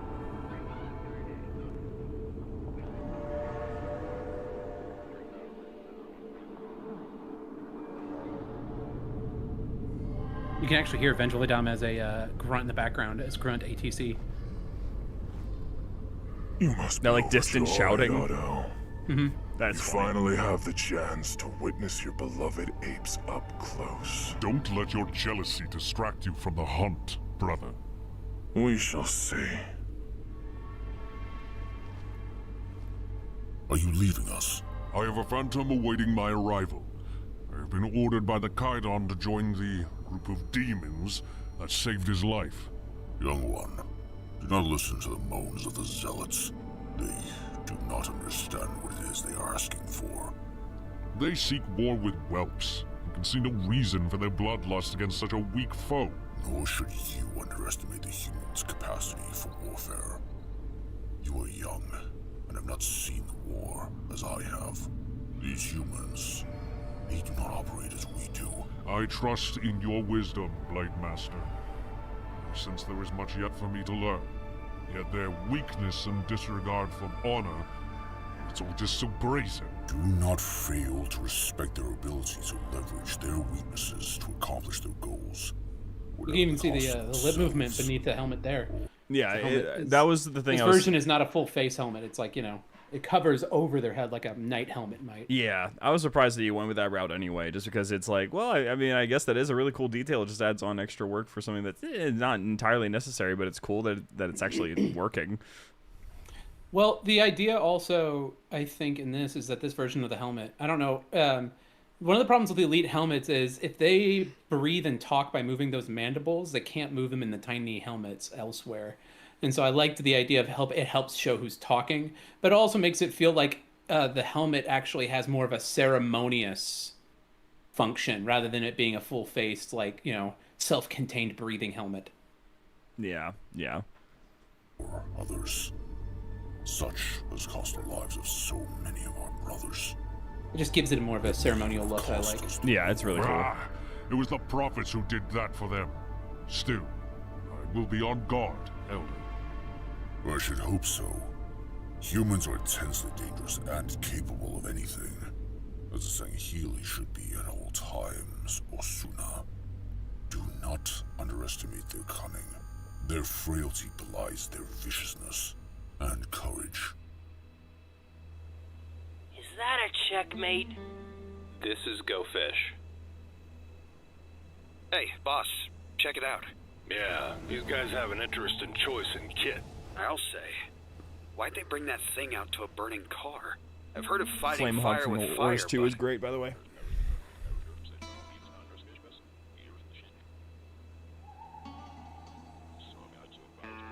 It's a little Western standoff here. All right, you'll be coming with us. All of you. I don't think so. Vexer, mount up. You will comply. No, I don't think we will. Farsight doesn't have the authority to arrest us without a warrant from Oni. We weren't present for whatever happened here, and you know it. Refusal to submit will be reported to the Office of Naval Intelligence for investigation. Do it then. I'm sure Oni will be a lot more interested in what Farsight's been up to than they will with a single Marine squad. So, just so we're both clear, are we under arrest? We made the Flame Hog ourselves, I believe. Yeah, I think Coop made the Flame Hog. I could be wrong. I think it was Coop. He's kind of a wizard for putting stuff together. You can go. Of course, modded in Mount up. functionally by Athena.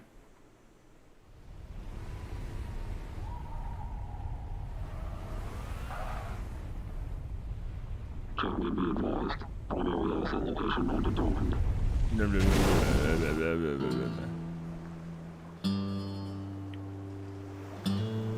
Caution, there is water. Hey, Coop's here, the goat. Hey! The fuck was that about back there? The weapons they were carrying. It's the same equipment we saw in the insurrectionists back at Alpha. Shit! You're right. Did Farsight have something to do with the attack? I don't think so. How did you guys create the voice distortion for the Bug-Eyed Troopers? I'm gonna throw out guesses, alright? Alright. First of all, you got an FFT filter on that thing. That's Okay. taking out a whole lot of the low end and enhancing the highs to make that little like radio baseline sound.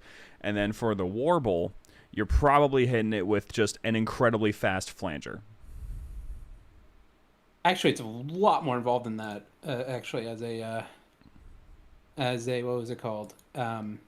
It's a lot more involved. So it's actually the original filter's based off. I think we edited it a bit, but it's a filter done by Dr. Al on YouTube, who did a Combine. What was it? Combine Ordinal or Combine Captain from Half-Life Alyx. That's really the base of what this is. It's Okay. very, very, very similar. And then I think I edited it a good bit beyond that, just a little bit, because it's supposed to be it's very much meant to be invoking the Combine. And he has other tutorials for some cool voice effects too, if you want to check that out.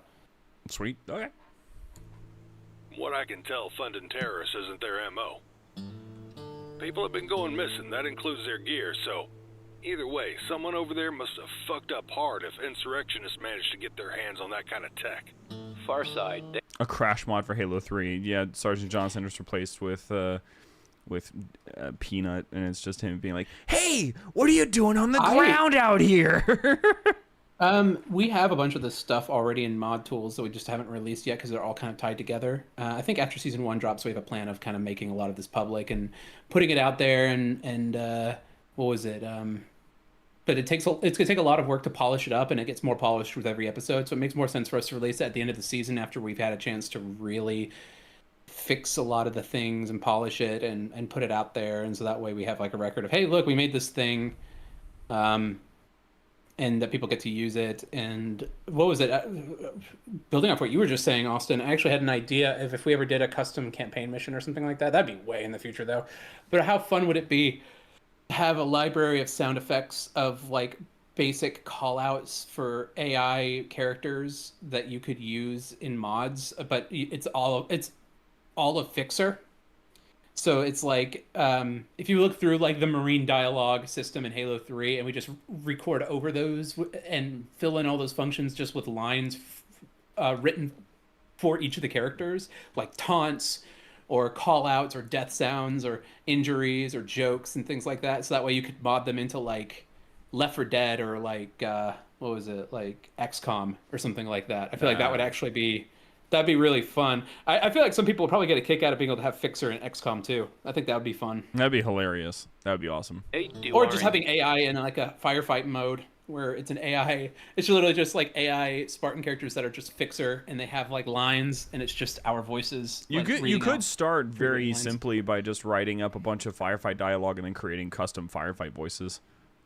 Yeah, that actually might be a really that would be really fun, because that's how it works, isn't it? Right? They just basically give the whole voice playing system that Marines use, but they assign it to an actual character. Yeah, basically. Right? Yeah. Maybe that's where those AvCam units came from. No way to know for sure, but I was betting the far side doesn't want Oni or anyone higher up looking too closely at I might actually do that. Especially There's after people in the today. comments are down for that idea for the XCOM 2 mod. Can't afford to take any more chances. Fixer, listen up. After today, we're on notice.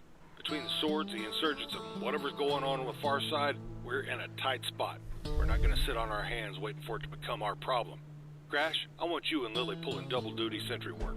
If we weren't on Farside's radar before, we are now. Yes, sir. They won't get by me, sir. Izzy, get those thermals back online. If Farside or any of those swords come snooping, still be using AV cam, and we'll need those if we're going to see them coming. I'm on it, sir. Doc, I need to keep Lily around. I know you're only here to help Peanut, and we don't have any injured. You have any objections for prolonging your stay? None that spring to mind. I could do more than just stitches, you know. Do you know anything about tech? I might know a thing or two. I can help us out after I get us settled back in. Give Izzy a hand with the defenses once you get situated. Peanut, Duke, I need you to keep our gear and vehicles up to snuff in case shit goes sideways. You got it, boss man. All right, we ain't got time to waste. Let's get to it, Fixer. Right on. Yes, sir. Yes, sir. Yeah. Yep. Oh, so here's a fun thing. So this tool, if you pause right here, this is right the scene where we start using tools for the special lighting. So that light that's actually getting cast on Crash is actually a custom light that is colored. That you actually place like a vehicle that stays in a location that Athena made, and those were being developed during this episode. And I really wish I had used them inside the memorial to add some like red glow to the characters from all the red lights around them, because it seems kind of That would dark. have been cool. But it would have been cool, but we didn't, and it's okay. But we are going to be making extensive use of those going forward from this shot onwards, wherever what was it? You're going to see later in this episode they just appear, and these lights are going to be starting to get used a lot more. Yeah.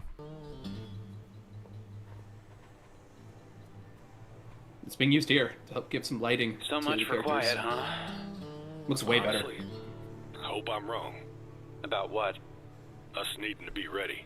What does your gut say? Better safe than sorry. That's all I need to hear. I don't want a repeat of Reach. On the bright side, getting this place fully functional again should be nice. Home sweet home, right? You tell me. Does this place scream home to you?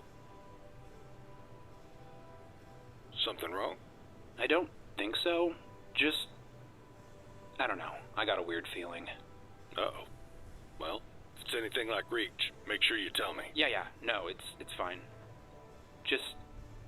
I'll keep you up to speed. Guess I'm... Just Crash looking off to the distance. Something wrong?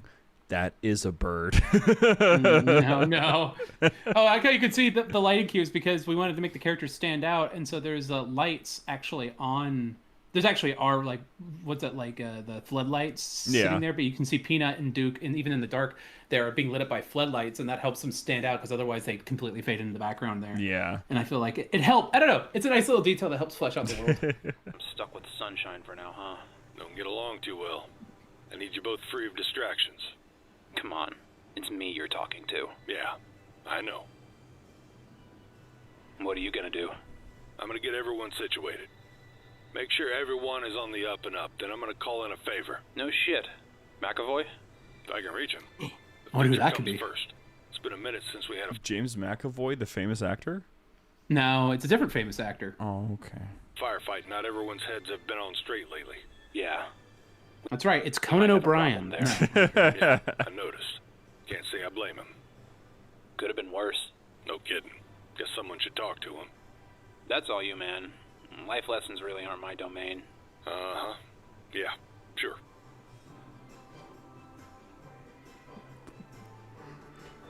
Hey, Dark, you got a sec? Madam, you good? Oh, yes, sir. What can I do for you? You feeling okay? Don't worry, sir. He's just distracted. He does that sometimes. Isn't that right, Tarjay? Ignore him, you did fine. They're probably gonna haze you a bit. You okay? All right. I still feel a bit jittery from earlier. That's called being alive, Target. Yeah, hold on to that feeling. Doesn't make stops here often. Follow me, son. Let's talk. Yes, sir.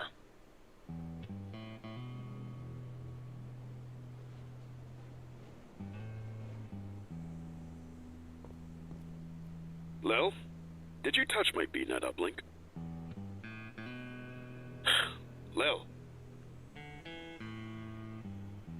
You okay, kid? What's wrong? Nothing. You have any side effects? No, nothing like that. Just don't worry about Side effects.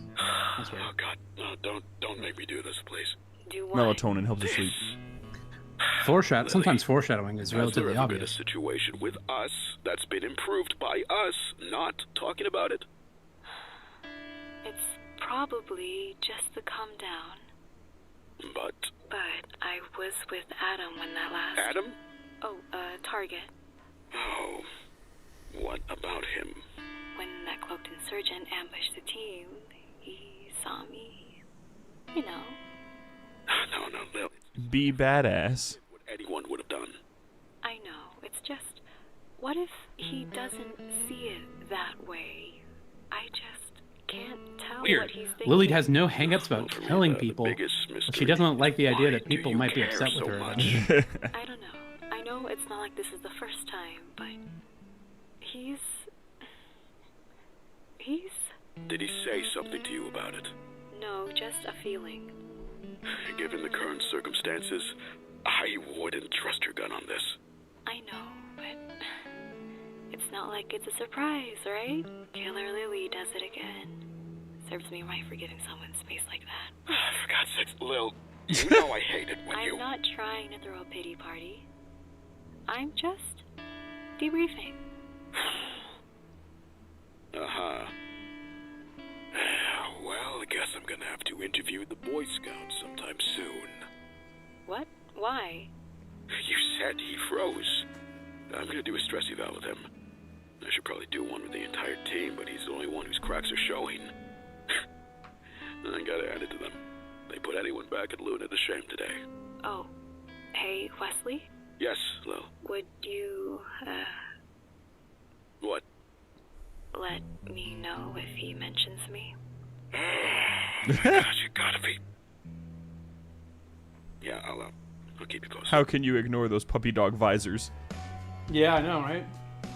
Well, he's so sweet. How can you say no? Yep, he really is gauging those rifles. Hey, guys. Doing his job, dude. Hey, Izzy! Hey, yo. Hey, Duke. What's up, girl? Oh, you seem chipper. Can you blame me? We saw tax dollars spend well for once. Hoorah! We whooped those guys! Yeah, we did. Yeah, it must have been fun.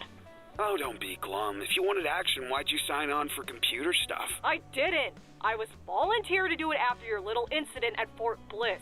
Ha! Classic. My... what? Do you not remember? I... guess not. I don't really feel like explaining it. I have work to do.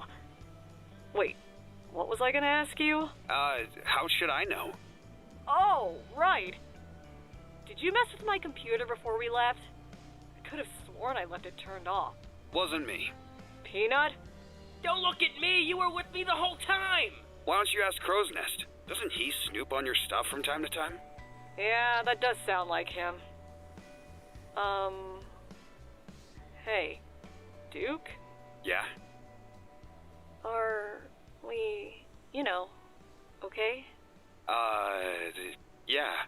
It's just, you know, I don't want things to be awkward after last night. What are you guys talking about? Nothing, man. Hey, well, why don't you go see if you can get Sammy to not shoot at us long enough to do some actual sentry work? Yes!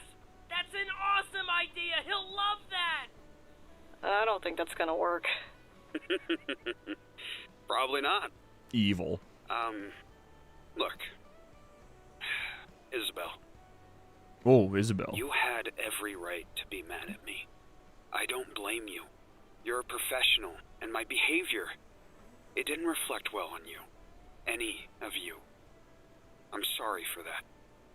If I were upset with you, you'd be the first to know, so don't worry. We're fine. And if you find you're still worried, just let me know. I'll be happy to remind you. Oh, okay. Yeah, I'll let you know. Great. She sounds like, oh, okay. These rifles ain't gonna gauge themselves. I wasn't expecting that. Izzy, what's the sit rep on the thermals? Looking into it. Looking into it now, sir. I'll report to you the second I have an update. What a loser. Alrighty. Keep me up to speed. Thanks, Duke. No problemo, Gizmo. I'll be here all week. Peanut. Peanut. Are you good? Oh, hey, Doc. Yeah, I'm fine. It took him a second to register Hey, himself. with Sam. Huh. Why didn't I think of that? Sam has all the best ideas. Isn't that right, Sam? Dang it. Almost got you that time. Wait, is the gun not saying anything? Nope. I'll get him to break any minute now. Biggs, when was your last psych eval? I don't know what that is, so I guess lunch? Fantastic. Alright, well, have fun, you two. That's what we do best. Isn't that right, Sam? You're really good at this.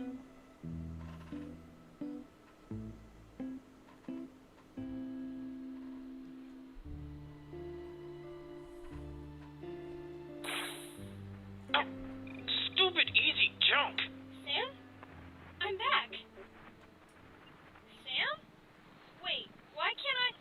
Who turned off the... I can't get out! Sam? Hello? Oh, not good. They were ready for that one.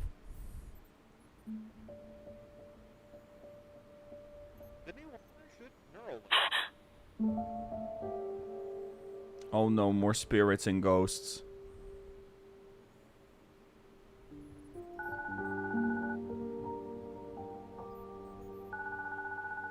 I wonder why Izzy was so oddly receptive to emotional warmth from Duke that she was kind of thrown off.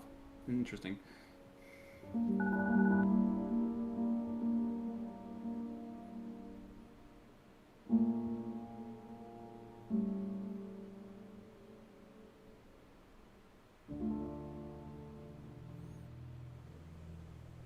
These are the sort of shots that are going to be seen in the eventual How does it inevitable the Crash video essays that talk about the characters. Yeah. It's done at irregular intervals. Giving them a lot of giving a lot of people work with stuff in the future. Hey, if anybody in the if anyone in the far future is listening to this to put stuff together for the essay, you gotta send me the link. I want to see it. That's vague. If you're wondering if I know how to do my job, don't. I know what I'm doing. I'm not questioning that. Just trying Speaking of characters, I love this interaction. I'm not much good for small talk these days.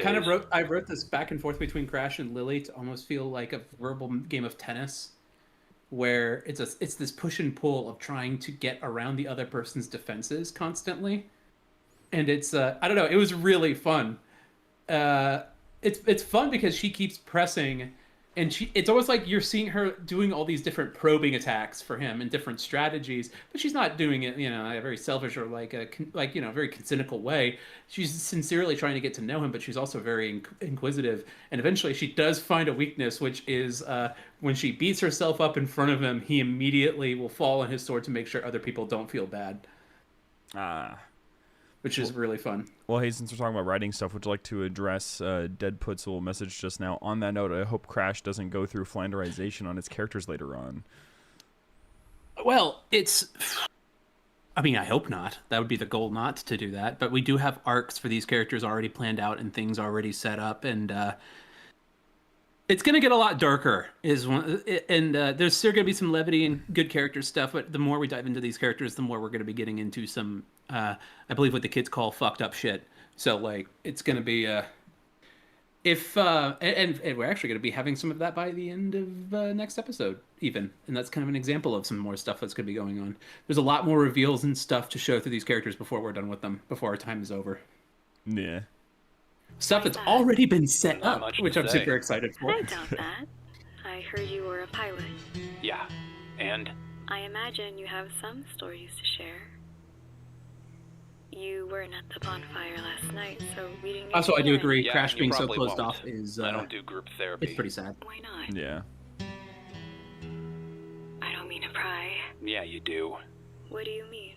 You're inquisitive. Why do you say that? Because of that. Because I ask questions. Well, last time I checked, that is what inquisitive means. I just like to know who I'm working with. Don't you? Sure, but I think we know enough about each other.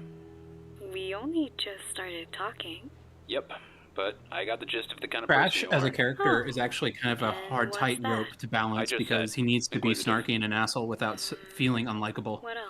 You know? Yeah. He has to be You can avoid sympathetic being noticed snark. when you want, so you ask a lot of questions. And so you know how I to give... answer questions There's kind of a without really pathetic saying energy to anything. his snark. He's not played off as that's genuinely quite the the cool psych guy. profile He you feels have like a on person who should be more open, but isn't. You like being alone, but you obviously care about making sure other people are okay. So, am I right to conclude you're an only child? Nope. So you have siblings? It was really funny, Austin. I mean, I'm not Somebody answering that. once kind of Shouldn't be poked so fun at me saying, of course you made your character the cool guy with the What? sniper who's like all That's distant rich. and too cool for everything. And my response was like that smiling friends thing where Charlie goes, you think Crash is cool? Like, wait, you think he's, I think he's a fucking loser. Like, I don't Bro's think got he's cool at all. problems, man. Yeah, he's got huge fucking problems, dude. Mostly because of what you don't say. Well, there's not much to say. Crash is a character who has to be dragged kicking and You didn't screaming into accept that character answer when I said development. That's kind of his point. You got me there. That's like his whole thing. I'm sorry. For what? I'm not really good at making friends. Asking questions is one of the only ways I know how to talk to people, and I don't mean for it to come off so rude. Oh, God. What? Nothing. Look, I can't really blame you for being closed off without looking like a hypocrite, so I'll tell you whatever you need to know for us to do our job, and maybe a bit more if you really need to know. But you don't know me, and I don't know you, so how about this? I don't pry with you, and you don't do that with me. Deal? Deal. Look at that. What? Now we know enough about each other. You don't know me. Maybe not, but I got the gist of it now. Well, got some time? I got something I need you for. I'm on watch right now, Howard. I love this little moment. A bit he time says. sensitive. Can you get out of it and get over here? Roger, on my way. Scared you off, huh? Yeah, sure. I'll get someone to cover for me. I don't know why I love that back and forth. Don't worry about it. Scared you off, huh? She's like, yeah, sure. You can hear her eyes roll. Like, okay, yeah. Pee-wee? Hey, Duke! Still staring at What Sam. are you doing? Playing the silent game with Sam, but, I'm getting kind of bored. That's what I was about to say. The buzz is dying, amigo. We need to find some way to fan the fire before it goes out. And then, who knows when we'll see some action again. What about more stacky shooty? Nah, I only have like one more rocket. And that won't even get us past the warm-up round. What if we do a foot race? First one around the base and back here wins. That sounds dangerously like exercise, so that's gonna be a no from me. Oh, come on! It's the closest we can get to the Derby since Pops won't let you drive the hog anymore. Wait, what did you I just love say? this joke. What did I just say? What About did I Bob's just letting say? me drive? Pops doesn't let you drive? Yeah, I know that. But you drove us back here, right? Yeah? So, did Pop say you couldn't drive? I don't get it. Yes? Wait, no, I know how to drive. Yeah, I know I mean, it's not against the rules for you to do the driving. For the Derby. Oh yeah, that is true.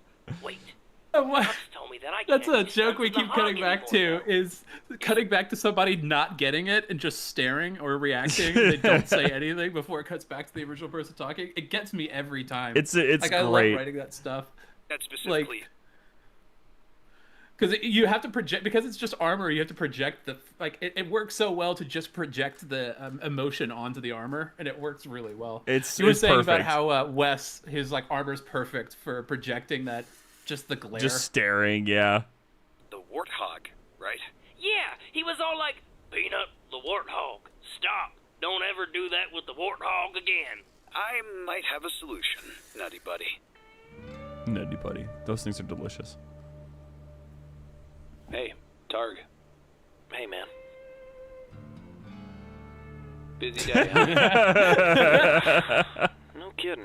A lot of people don't notice that in the bottom. Want to talk about it? Pushing it slowly along. pushing Not it really. and not trying not to be noticed. And they're getting stuck. And they keep pushing Rightly it. know what to feel. Yeah.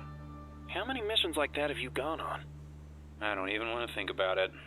Though this one went pretty clean compared to the shit shows we used to get stuck in. Trust me, you haven't missed much. Then, why do I feel so... Vacant? I don't know. But I do know you get It's used because to there was it. a ghost on Vacant in Is Halo it 2. normal to feel like this? I don't know that I'd call it dusty normal, background. but it is pretty common. I just feel empty. I had the chance to pull the trigger on that guy, but I froze up. I couldn't do it. And now I feel empty for not killing a man? It just doesn't make any kind of sense. Honestly, I'd be a bit worried for you if it did. Killing men shouldn't be natural, right? You've done a lot of stuff like this, right? You're the only one here who's green. Ah, yes. Even Crash, in Peanuts, the anti-war machinima. How did it feel the first time you know? Like I said, you're not missing much. Yes, that's what they said. Wes, Nomad out. what's going on? Nomad. Captain Green was right. Ghost Recon Wildlands? I reported what he said about those Farside security guys, and the weapons and equipment from the attack in the city are able to be traced back to Farside. So, what's the Yeah, game plan? Avcam. From You Farside, know, and so did the steady as weapons she and goes. the explosives. It's, nothing concrete, but Nomad? But Wes is always mad. I think that's one of the like subtle jokes I was writing into that, is the idea that he's called Nomad, but he's the angriest dude on the team. That's awesome. this is the best lead we've had in months. There's These layers clowns to it. might have actually made themselves useful for once. Now we're gonna stick around for a bit longer. Let Fixer do the digging, and we see what turns up. If Farsight is involved, what should we be looking for? No idea. But after that stunt back on the highway, we're gonna be on Farside's radar. Best keep a low profile. That's good news, right? Why do you seem so anxious? I ran the name Green in that Farside spook we're talking about, and we just got a ping. Jack Harper. He was Farside Chief of Security, Special Operations. Farside reported him dead after an explosion in one of their labs. Apparently, Dun. a prototype equipment malfunction, along with 5 Farside science team personnel. That's quite a body count for equipment malfunction. But didn't the captain say they found him in an old water treatment plant? Exactly. I don't know what it all means yet, but we're on the right track. Hey, what's up, Doc? What do you want? Is this thing on? Hello? Oh, nothing. Just, I think it's a nice day out. You should come outside. Outside the wall, specifically. What on earth are you babbling about? I mean, I could use some medical advice about a thing. A thing? Duke, what's with the vague shit? Is something wrong or not? No, not yet, but, Not yet. It always pays to have a doctor on hand. To teach, I mean. What? Just Lorenzo meet does me such a by the great bar. job playing I'll explain exacerbated Wes. It's great. What the fuck was that? What the fuck was it? Great. Okay. I'm gonna go see what's going on. For now, gather more intel. Green didn't tell us about finding Harper's body, so he might be keeping other cards close to his chest. Enter Warhound. Code. Utah, Sierra, Charlie. Granted. No response. Lead dictation. McAvoy, this is David. McAvoy. Need a favor. You heard the code. I'm gonna try calling again later tonight around 1900 local. You Better be there. Dictation sent. Can I reveal some exclusive Crash lore here? That's gonna, I'm happy. It's going to be relevant later on. So, the code is all for the Warhound. Like his code for calling for help is Utah Sierra Charlie, and that's actually short for Up Shit's Creek. Up Shit Creek without a paddle. So that's okay. UST is also the Utah Sierra Charlie is also like a saying that was associated with the Helljumper Warhounds. Ah, okay. Which was the unit he was the leader of back in So Harvest. so it's true. He really was on the Finnegan's Wake. Fuck it. Yeah, why not? We could put this bit to rest. Listen, it was a great line of dialogue you gave me. It really stayed impactful since people keep on bringing it up on my shows too. Do they? Yeah. Wait, what? I did not hear this. Yeah, because people keep on, like, on the library, every now and then someone will bring up Finnegan's Wake because, you know, my audience knows that I was in Crash, so they hyperfixate on the one thing that I got to do. See, I'm a fake fan. I don't watch the library. That's fine. It's a very it is a time commitment. Every single time someone leaves a comic, someone always does, where they're like, I just finished listening to the whole thing, and it took me this long. The time takes longer every single time, and it's very hilarious to watch that number go up, because then you're just like, there's the real crazy people. Like, someone recently just said that it took them 9 months to catch up to every single episode because they wanted to listen to it from start to finish, and that's insane to me. I don't know why you would do that. Well, fans are strange. Was The Wake mentioned elsewhere? Yes, it's a book. It's a book thing. Finnegan's Wake. The Finnegan's Wake was a ship that was Captain Keyes. It was Captain Keyes who did an excellent strategy that did still cost ODST lives, but it would have cost all of them. Yeah, they're into that though. Yeah. I don't really mind. Inventory check. How many of the four-wheelers do we have? We have 4 on site. The fact that Why? Peanut and Duke are starting a problem, and his sixth sense starts immediately tingling, like he's like some shenanigans, some tomfoolery, some ne'er-do-welling is afoot. Not only is and a vehicle he immediately missing. calls, how many do we have? We have 4 on standby. Then he just looks down and goes, yeah. He knows one. Yeah. More importantly, he doesn't see Duke or Peanut, so the pieces are already coming together. Yeah, and then he sees Duke and gets to Duke and just says, "Where is he?" Like, he just goes, yeah. What's that? That's a good question. Also, instead of keeping watch, they're just watching the sunset. Yeah, they're just kind of chilling. There's the they hid it behind a like really. It's very well hidden. I couldn't see it. Yeah, behind a pallet. Yeah. Hey, Peanut, what are you doing down there? Hide! Get down! What? Nothing! That's natural. You're just hanging around. We're just hanging out. We? No, shh! Don't! Okay, tell them you're going. Now, I know this isn't a direct reference, but I have to bring it up. This reminds me very much of my personal favorite scene from the best seasons of Red vs. Blue, where they're telling Caboose to say things from behind a rock, and and it's like, you're fine. Good. I am doing good. I'm doing great. I'm actually perfect. That's too good. Now I am depressed. I don't know if I can go on. It's definitely kind of a callback to that. Yeah. Bit. I feel like this is very Peanut the way. Like, yes. Like I said, I know it's not a direct reference, but it just reminds me of it. Yeah, it's a callback for The sure. bathroom or something. What? No. Also, go downwind this time, which implies that Peanut has just gone outside and used the bathroom out in the open, and Crash is And then Crash is really annoyed, like, go downwind this time. I sleep out here, dude. Like, come on. Which is, I don't know why, like, throwing in this time, not even randomly, at certain junctions are so much funny, makes a joke so much funnier because it carries so much weight to imply that this has happened before. Yes. Like...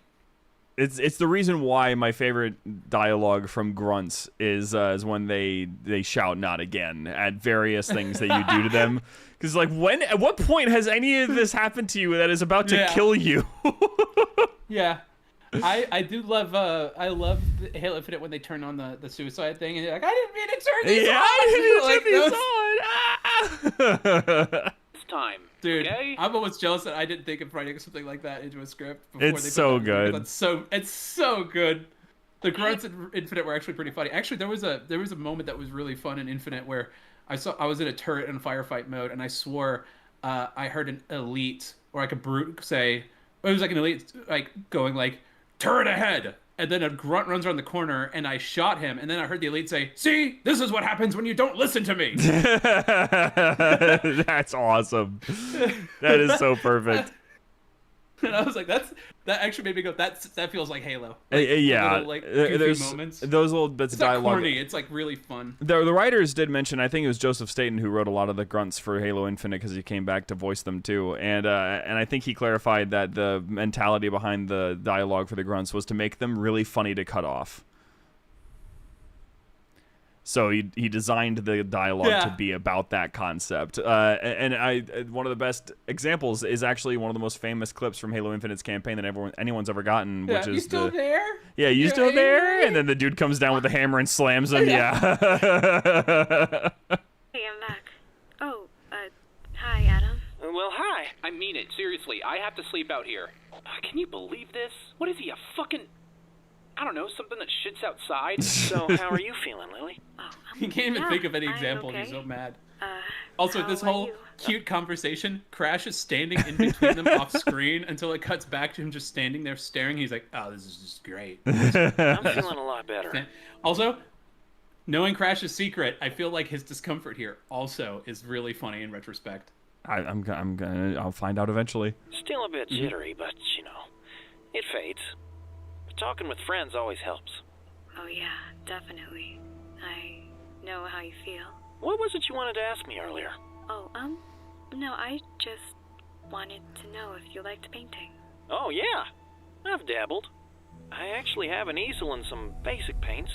I could teach you how if you want. You have got to be kidding me. What? Oh, this is just great. Fantastic, really. Target, you're on watch. I don't want to be around this anymore. What was that about? I'm not sure. Hey, has anyone seen Peanut? Crash throws Yes, sir. rocks at old couples. He's down by Why should they Hey, be where'd he happy? go? I was just watching him. He was just by the Even Lily is confused. Like, Yeah, you can what? see she starts looking around. Yeah. bunker outside the wall, sir, but he's gone now. How'd he do that? Okay, so I know you do this by yourself. Was that just 2 controllers again? No, that was just 2 different scenes comped together. Ah, okay. Copy. I'm on my way. Who's on watch? Lily and I. Crash tagged out. Great. Keep close watch. I'll be right there. Yes, sir. Great. I wonder why he immediately went to his radio. Yeah, who knows? Izzy, I need to make another order. This radio is busted. Ugh, again? Yeah, I know. Fine, but you better not break this one. Yeah, I know, Mom. What should I do with this one? I don't know, just throw it out with the rest of the broken equipment. What? Fine. I wonder if he needs a translumin decoder and a receiver. Hey there, for contacting Doc. somebody I'll outside bring you out the this DEV. way. Cut the shit. Very Cloak and Dagger. What do I wonder you what that was want? for. Hey, that's no way to talk to your old pal Duke, is it? We met yesterday. Seriously, stop being so weird. What do you want? You said you I had love that. We met yesterday, dude. We're not friends. Where do babies come from? I'm leaving. I'm Also, leaving. I fucking love that joke so much. I'm leaving. He was like, "What'd you want?" Where do babies come from? I'm leaving. Like, just like, Let him wait here for like 1 more minute. Why? Just trust me. Where is he? Oh, hey, boss man. I hate repeating myself, Duke. Where is he? Where's who? Peanut. He was just out here. I don't know where he is, sir. Duke does not know about Crash's secret. Not having a good day. Oh, you mean? Oh, does he know about where babies come from? Yes. He's a Marine. You don't think they would talk? They would dream about that? Please don't freak out. People love that sound clip. It's mostly because I like as a detail Crash being so high strung that he randomly makes like gibberish noises, like when he gets like startled by something. Like he actually does that a lot, where like Pops is like and at start episode 6, Pops was like, "What the fuck?" He goes, "Oh fuck," because he doesn't expect Pop like Crash just being the most high strung of them all, where he always hears things first before anybody else, and he also jumps at things all the time when people just show up unexpected. Like he's just high strung. He's like he's wound up like a spring all the time. And then just how many also, takes? Please don't freak out. How many takes of the I don't know, maybe a few. It didn't take me very long. I feel like I'm actually pretty good at making pathetic sounds. My back for 5 minutes, and now a mongoose is missing. And you just so happen to be sitting out here where Peanut was last seen. Outside of the base, you're supposed to be keeping. He looks secure. over slowly and sees Wes. He goes, all that, what are you doing out here? That's what I was asking him. Hey, look, the shot from the intro. I can't wait to have the answers as to maybe one more shot that I'm really curious about. I actually don't know what you're talking about. That's weird. Sick. I mean, whoa, what? Peanut? No, bad Peanut. Alien. What the fuck? I like how he's just standing there, like he's just been watching the whole time, just like, interesting. I also just love the I don't know why, I love the bombastic endings that we have sometimes. And also the what the fuck, and it just like cuts. Like, the first F-bomb from Pops. Yeah. Like hard. The first one. Not the first, but like it was the one that was like the most egregious. Yeah. What the fuck? And we even cut him off in the next episode. He's a seep. Also probably a seep. Also, all these poses, look at all these images. Oh, look at that. She's a bluebird. The actual bird is a bird that is actually in Kenya too. Oh, and there's Kind Nature G with the 8 clapping emojis. I see what you're doing. Great job as Lily G. You do a fantastic job every episode. My goat doesn't get to have an identity. Fun fact that those shots were actually reshot because they're a different time of day from the original intro because we didn't have that time of day differences back then. I wonder who's shooting that angle because all of Fixer's on the screen right there. Yeah. Also, Pop's like kind of leaning back, like he's got his hand on his back, like he's stretching a little bit, like stretching. Old man. Yeah, he's doing old man pose.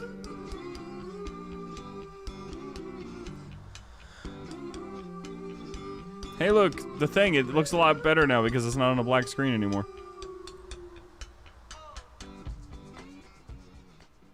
Hey, this show is only possible because of our generous patrons, and we want to give a quick shout out to our most generous ones.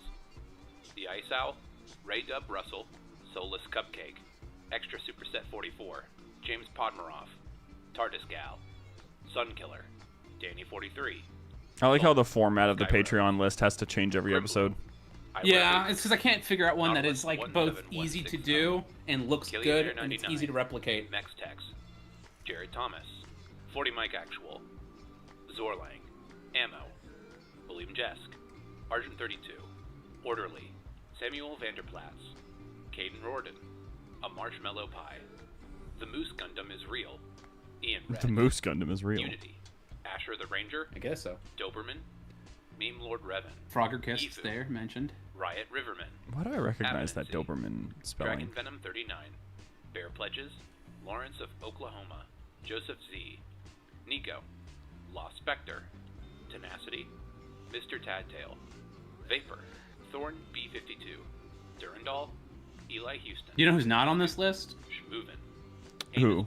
Austin at Jump for Escape Media. That's because we backed out of our support of you and we were hoping that you would crash and burn. That's crash. Well, you know what? That's fair. Actually, I completely understand that. I think I'm on this. You know what? I think I'm with you on this one. Gearzio, Tancoat, the See, I'm trying to see. There's Katie Dragonclaw. There was 4Shot earlier. I'm trying to recognize names, people. It's I like how a lot of these people are actually people who work on the show. And there's Tungsten, who's actually in the comment section right now. Hey! Silent Bob X, Deadhead 276, Angry Apple Bombs, Court, Biggest Boy, Parkenstein, Daniel Blake Jewell, Lieutenant GJS, the Middle East. Captain Keys is Just there. an Angel. Look at that. Crimson Fucker 69. Carl. Doom Guy. Viet Shogun. Hey, Spearmint. Matthew Wallace. We usually talk over this, but I'm just reading the names. Spearmint. Well, I mean, they're very, very interesting names. Random. Alto Dragon Master. I'm going to skip a little bit forward. EW. Oh, Mr. Shifter. Tron OQ1. I know Mr. Shifter. Mr. Shifter.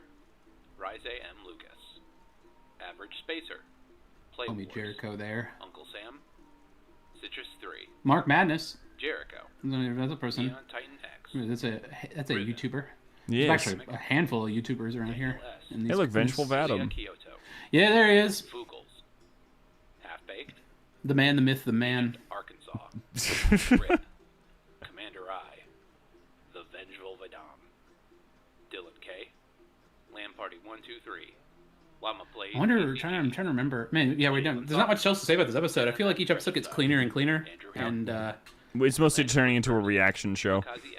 yeah, we're just sitting here going like, I like that joke. That's a because pretty there's not good much else one. to share. I feel like the weird thing is, as we find our like rhythm with the show, there is less to say except for I really like this joke or this is a really cool moment. And that's fine. I think that's Like- what people are here for. Yeah. We're thinking of short. I like reaction videos. So that way I wish there were more reaction videos of Crash. I know there's like one guy who did it. You just mentioned as Crash that you were thinking of shortening the episodes. How'd that go? No. We all like a lot of things, Crash. You know, as Mick Jagger, the great poet, once said, "You can't get everything you want." That's awesome. Thanks for 2 amazing years. You know, you're welcome. 3 dude. amazing years.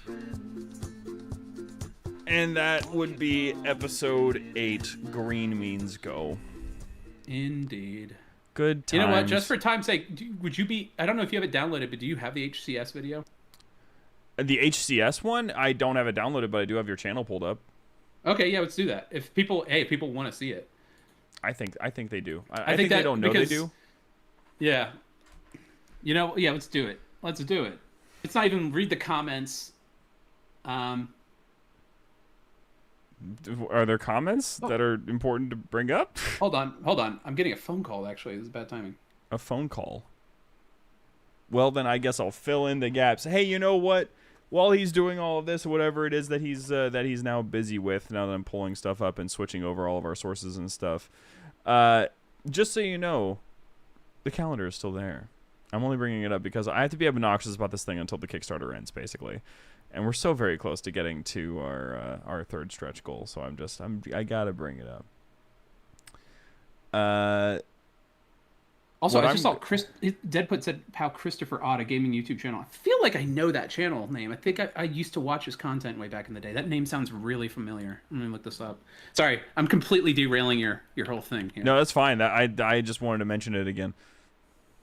Oh yeah, I definitely have watched Christopher Odd, like his stuff way back in the day. I think he did a series of him playing through the what was it, like Half-Life.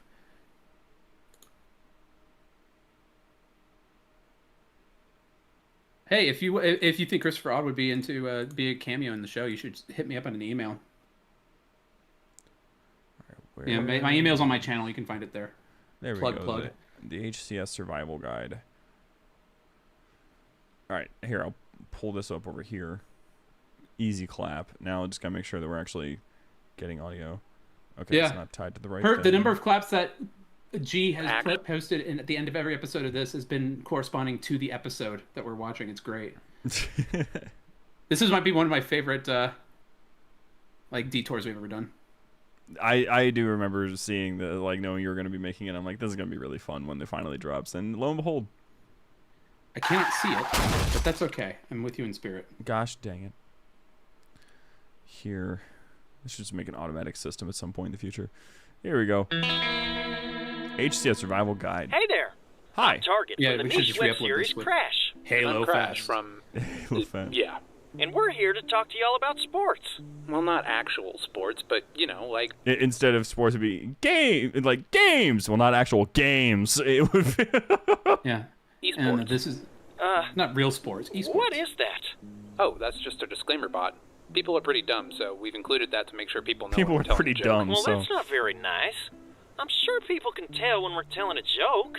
Have you seen our fans? Anyway, let's just get This video is a done. joke. I have to pack. Some of us from the show are headed to HCS Worlds this year. And we wanted to give you some advice on how to navigate large events like this. Wait, so have you been to one of these before?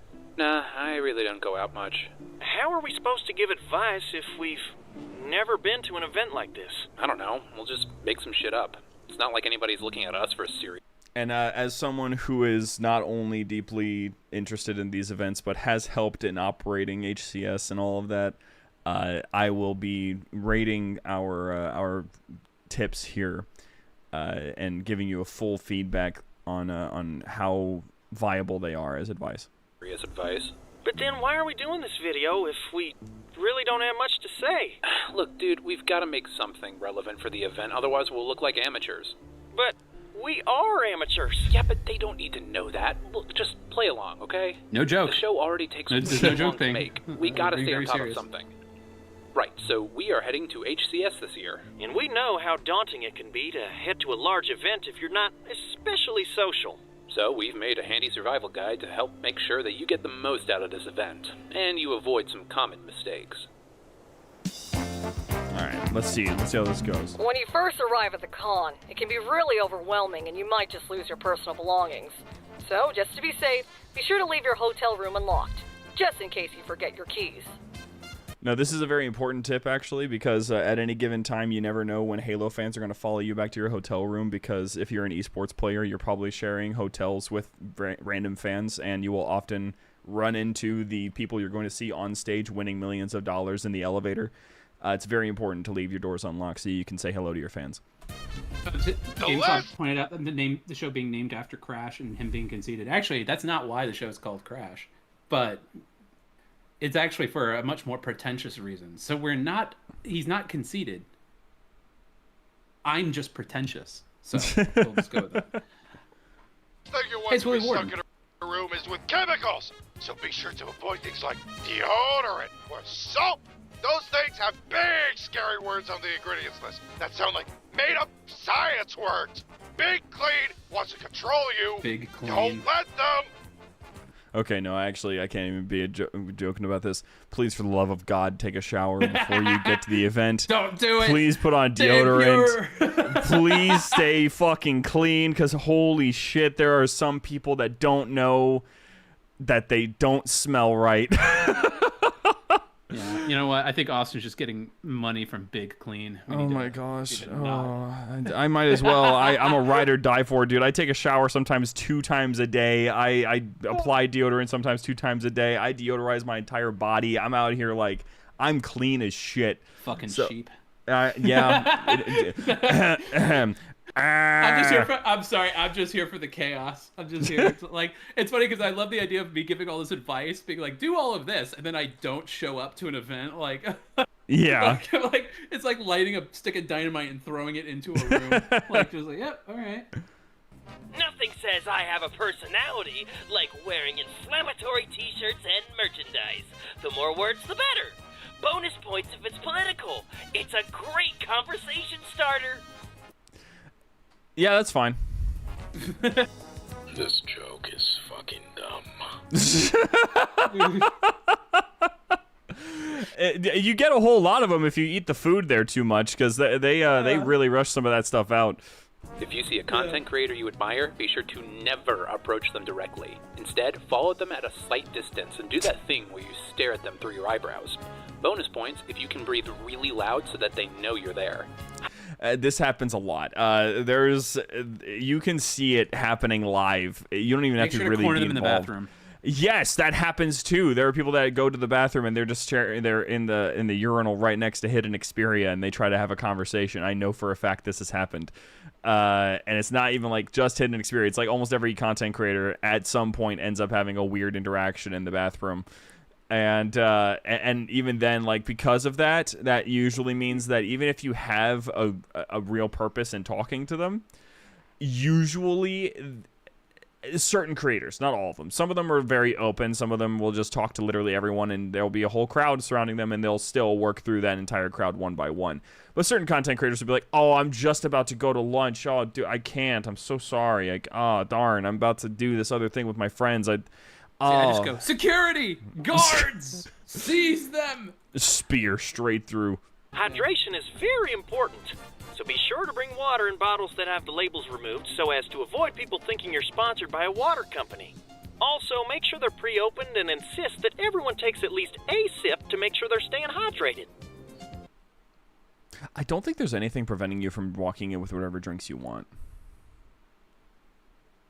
You heard it here first, folks. I'm pretty sure there's nothing against that. If it's in like a bottle. Make sure they know that Jumperscape wants you to share bottles between people. I just don't think that's... I know you can't bring in outside food, but I don't think there's anything about drinks. I really don't think there is anything about that.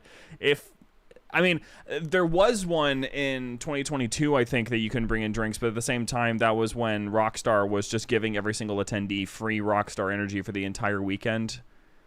And that was awesome. That was the most hype weekend ever because everyone was wired. Especially, you really got to ignore chest pains on that one. Yes. Oh my gosh, I drank way too many. I didn't realize you don't know how much energy you drink whenever it's free. It's like all you had to do is just walk up to the Rockstar booth and take a picture with their like poster board, and then you would be able to walk up and just get Rockstar Energy for free the entire weekend. There was no restriction on it. Huh. It was nuts.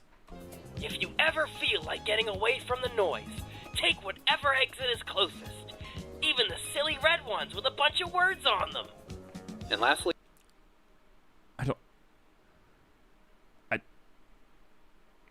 Yeah, go for it. If you're going to explore the town outside the con, escape. Make sure to travel alone, especially at night. You'll attract way less attention from would-be crooks and ne'er-do-wells.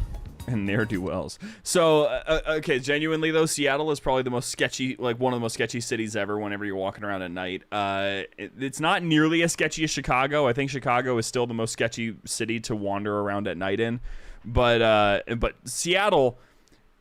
The nice thing about walking around at night alone actually is there's a wildly interesting night life in Seattle.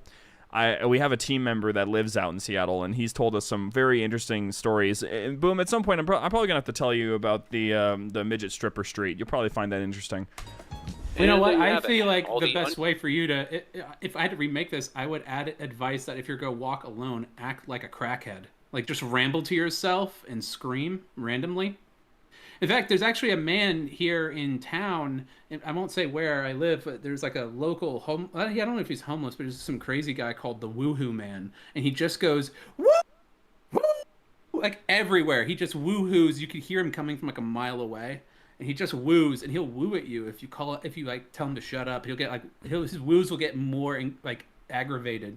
He's like a cryptid. It's amazing. Hearing that anyway, I don't think anybody messes with him, and that's my point. You just gotta be ungovernable. Is walking around woohooing all the time is making all the Sims players raise their eyebrows right now. Oh no, my wife is like a huge Sims fan too. She's gonna let me have some shit for that. All right.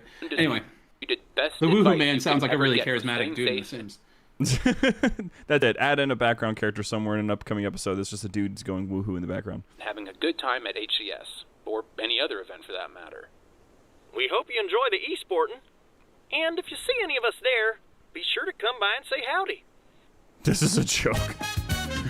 Be sure to come by and say hi to us. Yeah, you did indeed have like you had a lot of people walking up and saying hello during your time there. I got to sign some stuff. That was you fun. did, although I will say you did not, as compared to other content creators, you did not make it easy to find you. Even though you were walking around it with a posse most of the time, you were so inconspicuous as just looking like the average attendee. That's kind of our move though, man. Like we blend in and we just kind of. You had to approach me because I had no idea what the hell you looked like, so you had to walk up and be like, Austin. I'm like, yeah. And you're like, Crash. I'm like, and then like I'm staring you in the face. It was so funny because and then it's really fun because I know it's bad. Trust me, we're fine. It's not that big of a deal. It's actually really fun because I sat next to somebody at the booth. Which one was it? I forget what it was, like the Gamify booth or something. It's the one that had the beanbag chair and the CRT with Halo 2. And I was just watching people play Halo 2, and I was chatting with some guy who sat next to me, and I was like, oh, what do you like? He was like, are you here with people? He was like, oh, yeah, I'm here with people. And then I was like, yeah, I make YouTube videos, and he didn't ask me what it was. And then someone else sat near me and was like, oh, what do you make? And I was like, oh, we make a series called Crash. And I see the other guy in my peripheral vision, his head whips around and looks at us and goes, that's you guys? And I was like, yeah, I'm Boomerang. I'm Crash. That's so like, funny. Oh. Like, and I kind of love that personally. Like, I like being able to cold open with people, and then I'm like, oh, I make a series called Crash, and they're either like, oh, that's cool, or they're like, oh shit, like, wait a minute. Yeah. Like, that's fun. I like being able to do that. I like the stealth mode. See, the problem that I have is that I experienced that, but only with one particular thing. Because by this point, you may or may not have heard of Jumperscape. That doesn't really matter. But if I walked up to any Halo content creator or any of those people in that place and I said, yeah, I made Halo shitposts. I was the guy behind that account. There hasn't been a single person that has not gone, that was you? And it bothers me to no end because I'm trying so hard to distance myself from What if I was just like, what if I was just like, you son of a bitch, and punched you in the face, you know? Like, I would have liked that. It would have been a nice break from the reactions, because even walking up to like Unisheck or Sketch or the franchise team, I would be like, yeah, I used to be, there used to be this guy behind this account called Halo Shitpost, and then they were like, oh, that was you, and I'm like, oh gosh, yeah. It could never escape. No, you can never atone for this. I had one more video for us, by the way, because the Halo Reach statue scene made me think of this. Remember how there was the 20th anniversary of Halo Reach recently, and so they did this whole like, or not 20th, 15th anniversary of Halo Reach. I was about to be like, what the fuck? Yeah, no, 15th anniversary of Halo Reach. And they did this whole animation that was all the characters with their dialogue, and then it like zooms out and it's like Halo Reach, and it's like all fancy that they did like I think last year or so. Everyone was like, "Where's Noble 6?" Because he's not in it like at all. It's just exclusively the other 5 members of Noble Team, and they don't even have 6 anywhere. So I decided, alongside a animator friend who helped me with this, we had to fix this. Okay, all right. Wouldn't be a noble mission if it were easy. The Covenant are on Reach. Affirmative. It's the winter contingency. Look at this place. It used to be the crown jewel. I'll do what's necessary, sir. Good luck. I know we're losing. I want to know if we've lost. First glassing? Me too. We will make it sooner or later. Reach has been good to me. Time has come to return the favor. Shine along. I'm sorry. The big man was sentimental. I'm ready! How about you? Yes, sir. Yes, sir. Yes, sir. Yes, sir. Yes, sir.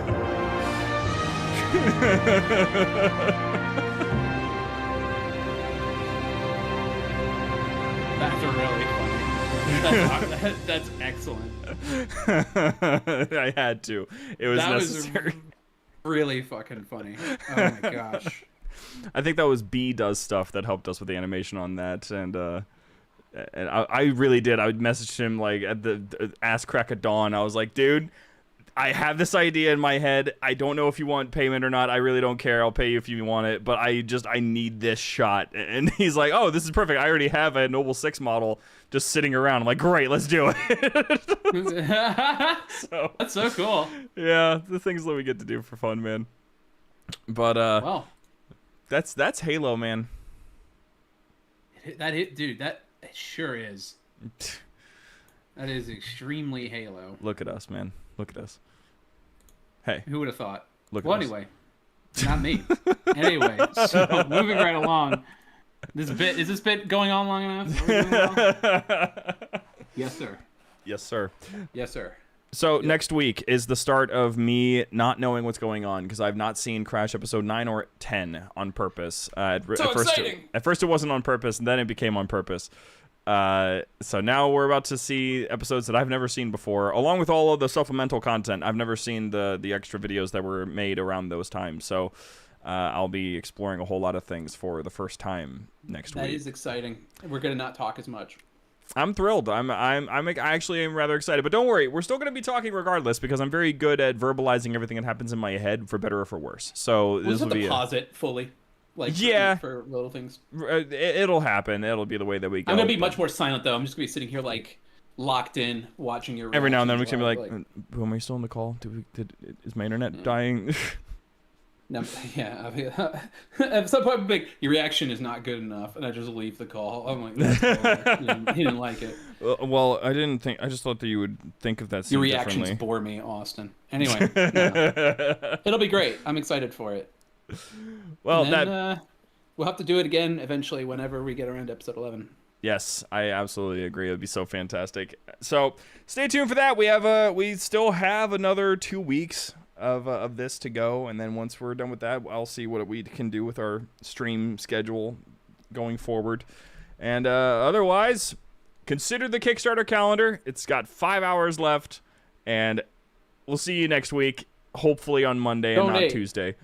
Not to Goodwill, but to Jumperscape. Remember this. But if you want to donate to Goodwill, that's cool. Get that tax write-off, homie. Nah, Jumperscape. Okay.